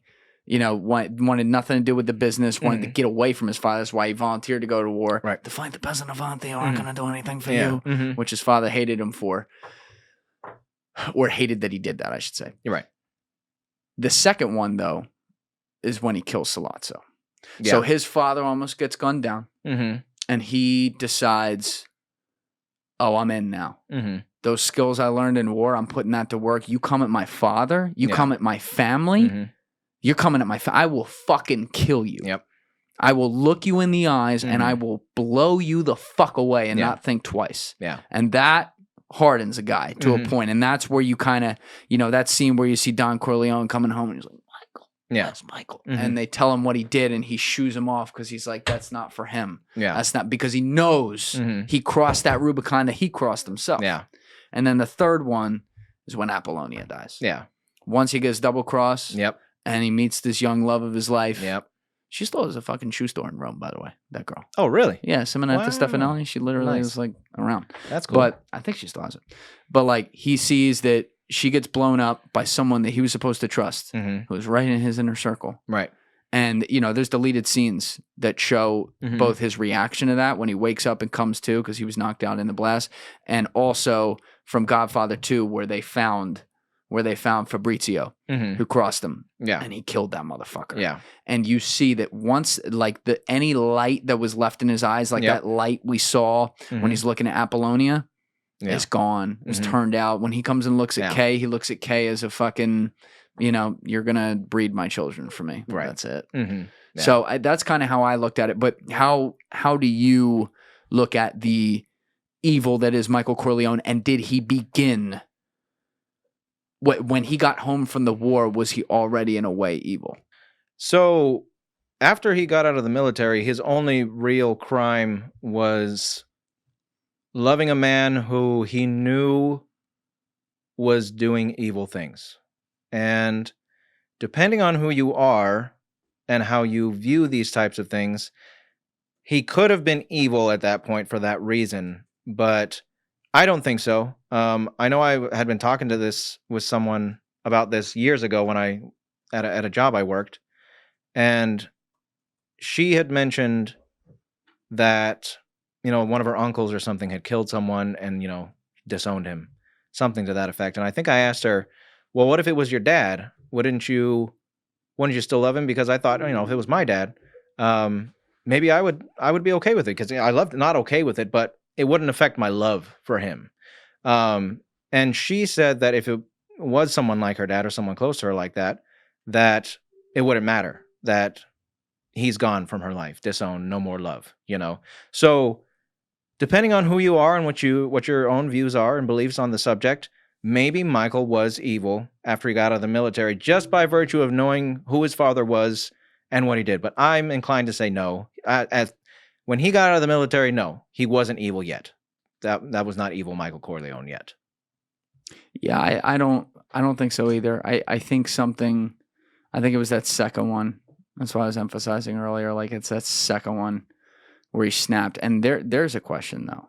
Right. Do you think that he was justified to kill Sollozzo and McCluskey?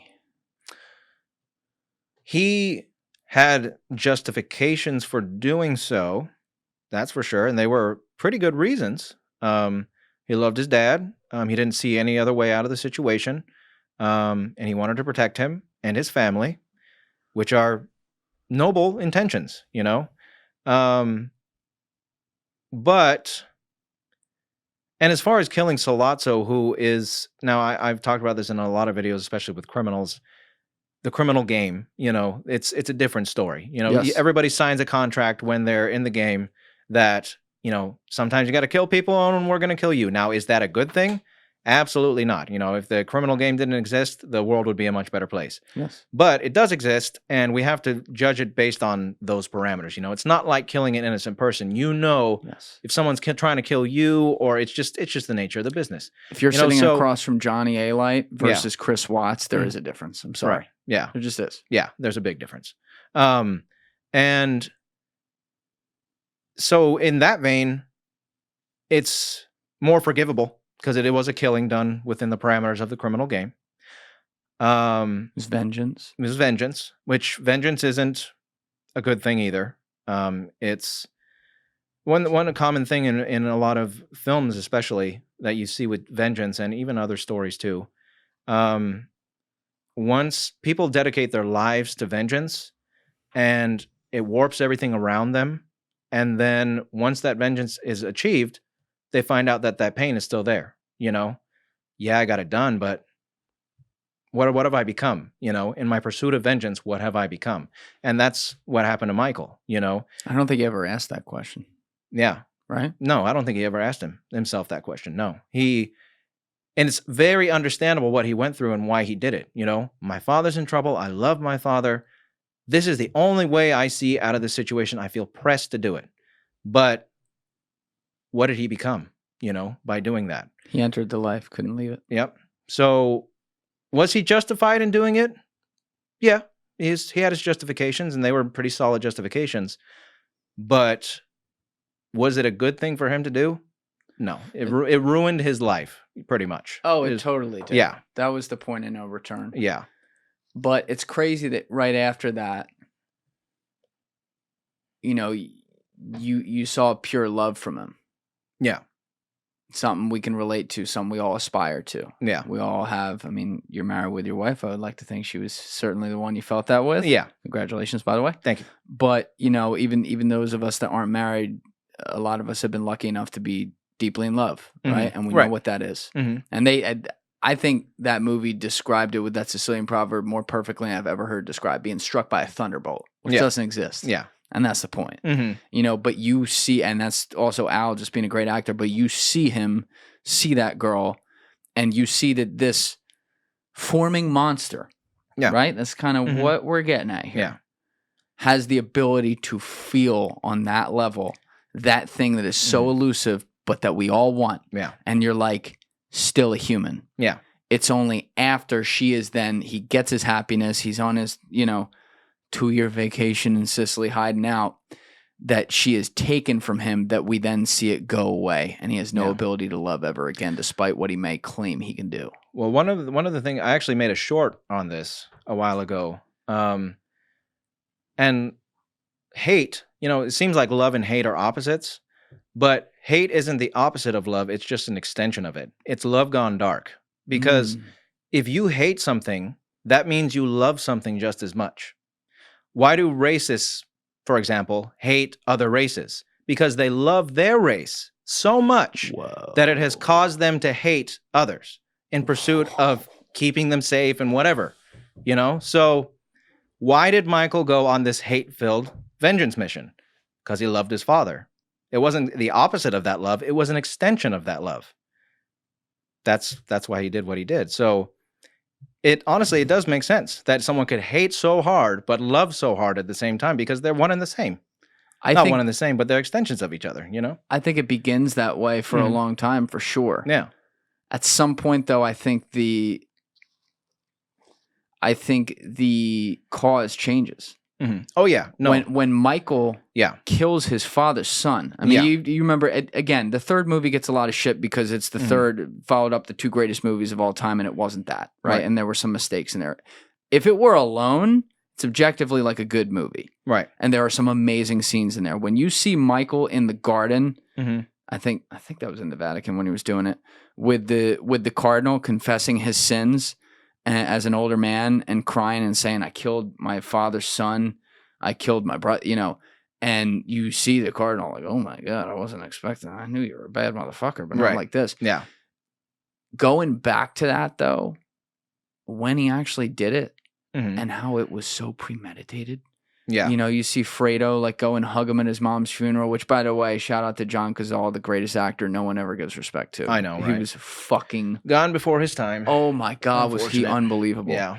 But you see that scene where they're at the mom's funeral and Michael goes to hug him and the camera pans up from little Fredo, who's technically his older brother, like hugging him, and Michael up above him like a god. Right. And he just looks up and all he's got to do is look at Al Neri. Just with those eyes. And Al Neri looks down like, I can't even believe what he's asking me to do, but all right, I'll go kill him. Yeah. And he kills his brother. It's like that whole love thing, that whole I'm doing it for my family, that was dead. He was not doing it. At that point, he was doing it for him. He was doing it because he liked the power of being the guy, and anyone who crossed that, didn't matter if it was his fucking blood. You're gone. Yep. At that, so hate starts from love, but then hate corrupts you so thoroughly if you make it a part of your life, and if it impacts your life in such a way that Michael's did. He killed a man because of hate. Hate and vengeance is why he killed another man, which then altered the course of his life. And so that hatred and corrupted him so thoroughly that by the time that he decided he would kill Fredo, really he thought he was doing everything he was for his family, but really, if Michael Corleone did truly love anyone at that point, it was only himself. That's right. And again, I said earlier that evil originates in the self. In your selfish desires to do something. People like to say money is the root of all evil, and it's a close second. Money's pretty good at causing evil, but why do people want money in the first place? Because for themselves, I want money, I want nice things and a house and whatever. I want it for me. It all starts with I want, and how are you going to get that want? By doing something horrible. There's your evil act. All right, man. Well, listen, I'm gonna stop it there because we keep we've going been all on. day. Yeah, you're gonna have to come back at some point. I'm Oh. so glad you did this. Thank you for coming out Of course. here. This Thank has you for been having me. such a fun conversation. But we're gonna put your channel down in the description below, including some of the videos we talked about on here. People, go watch it. Go subscribe to it. It's great. It's just like I'm addicted to it. Really, really good stuff. I So appreciate it. keep going with it, and I want to see you do historical figures for sure. I will. And I know everyone in the comments is going to be like, fuck yeah, please. Anyway, thanks for coming. We'll do it again. My pleasure. All Thank right. you. Everybody else, you know what it is. Give it a thought. Get back to me. Peace.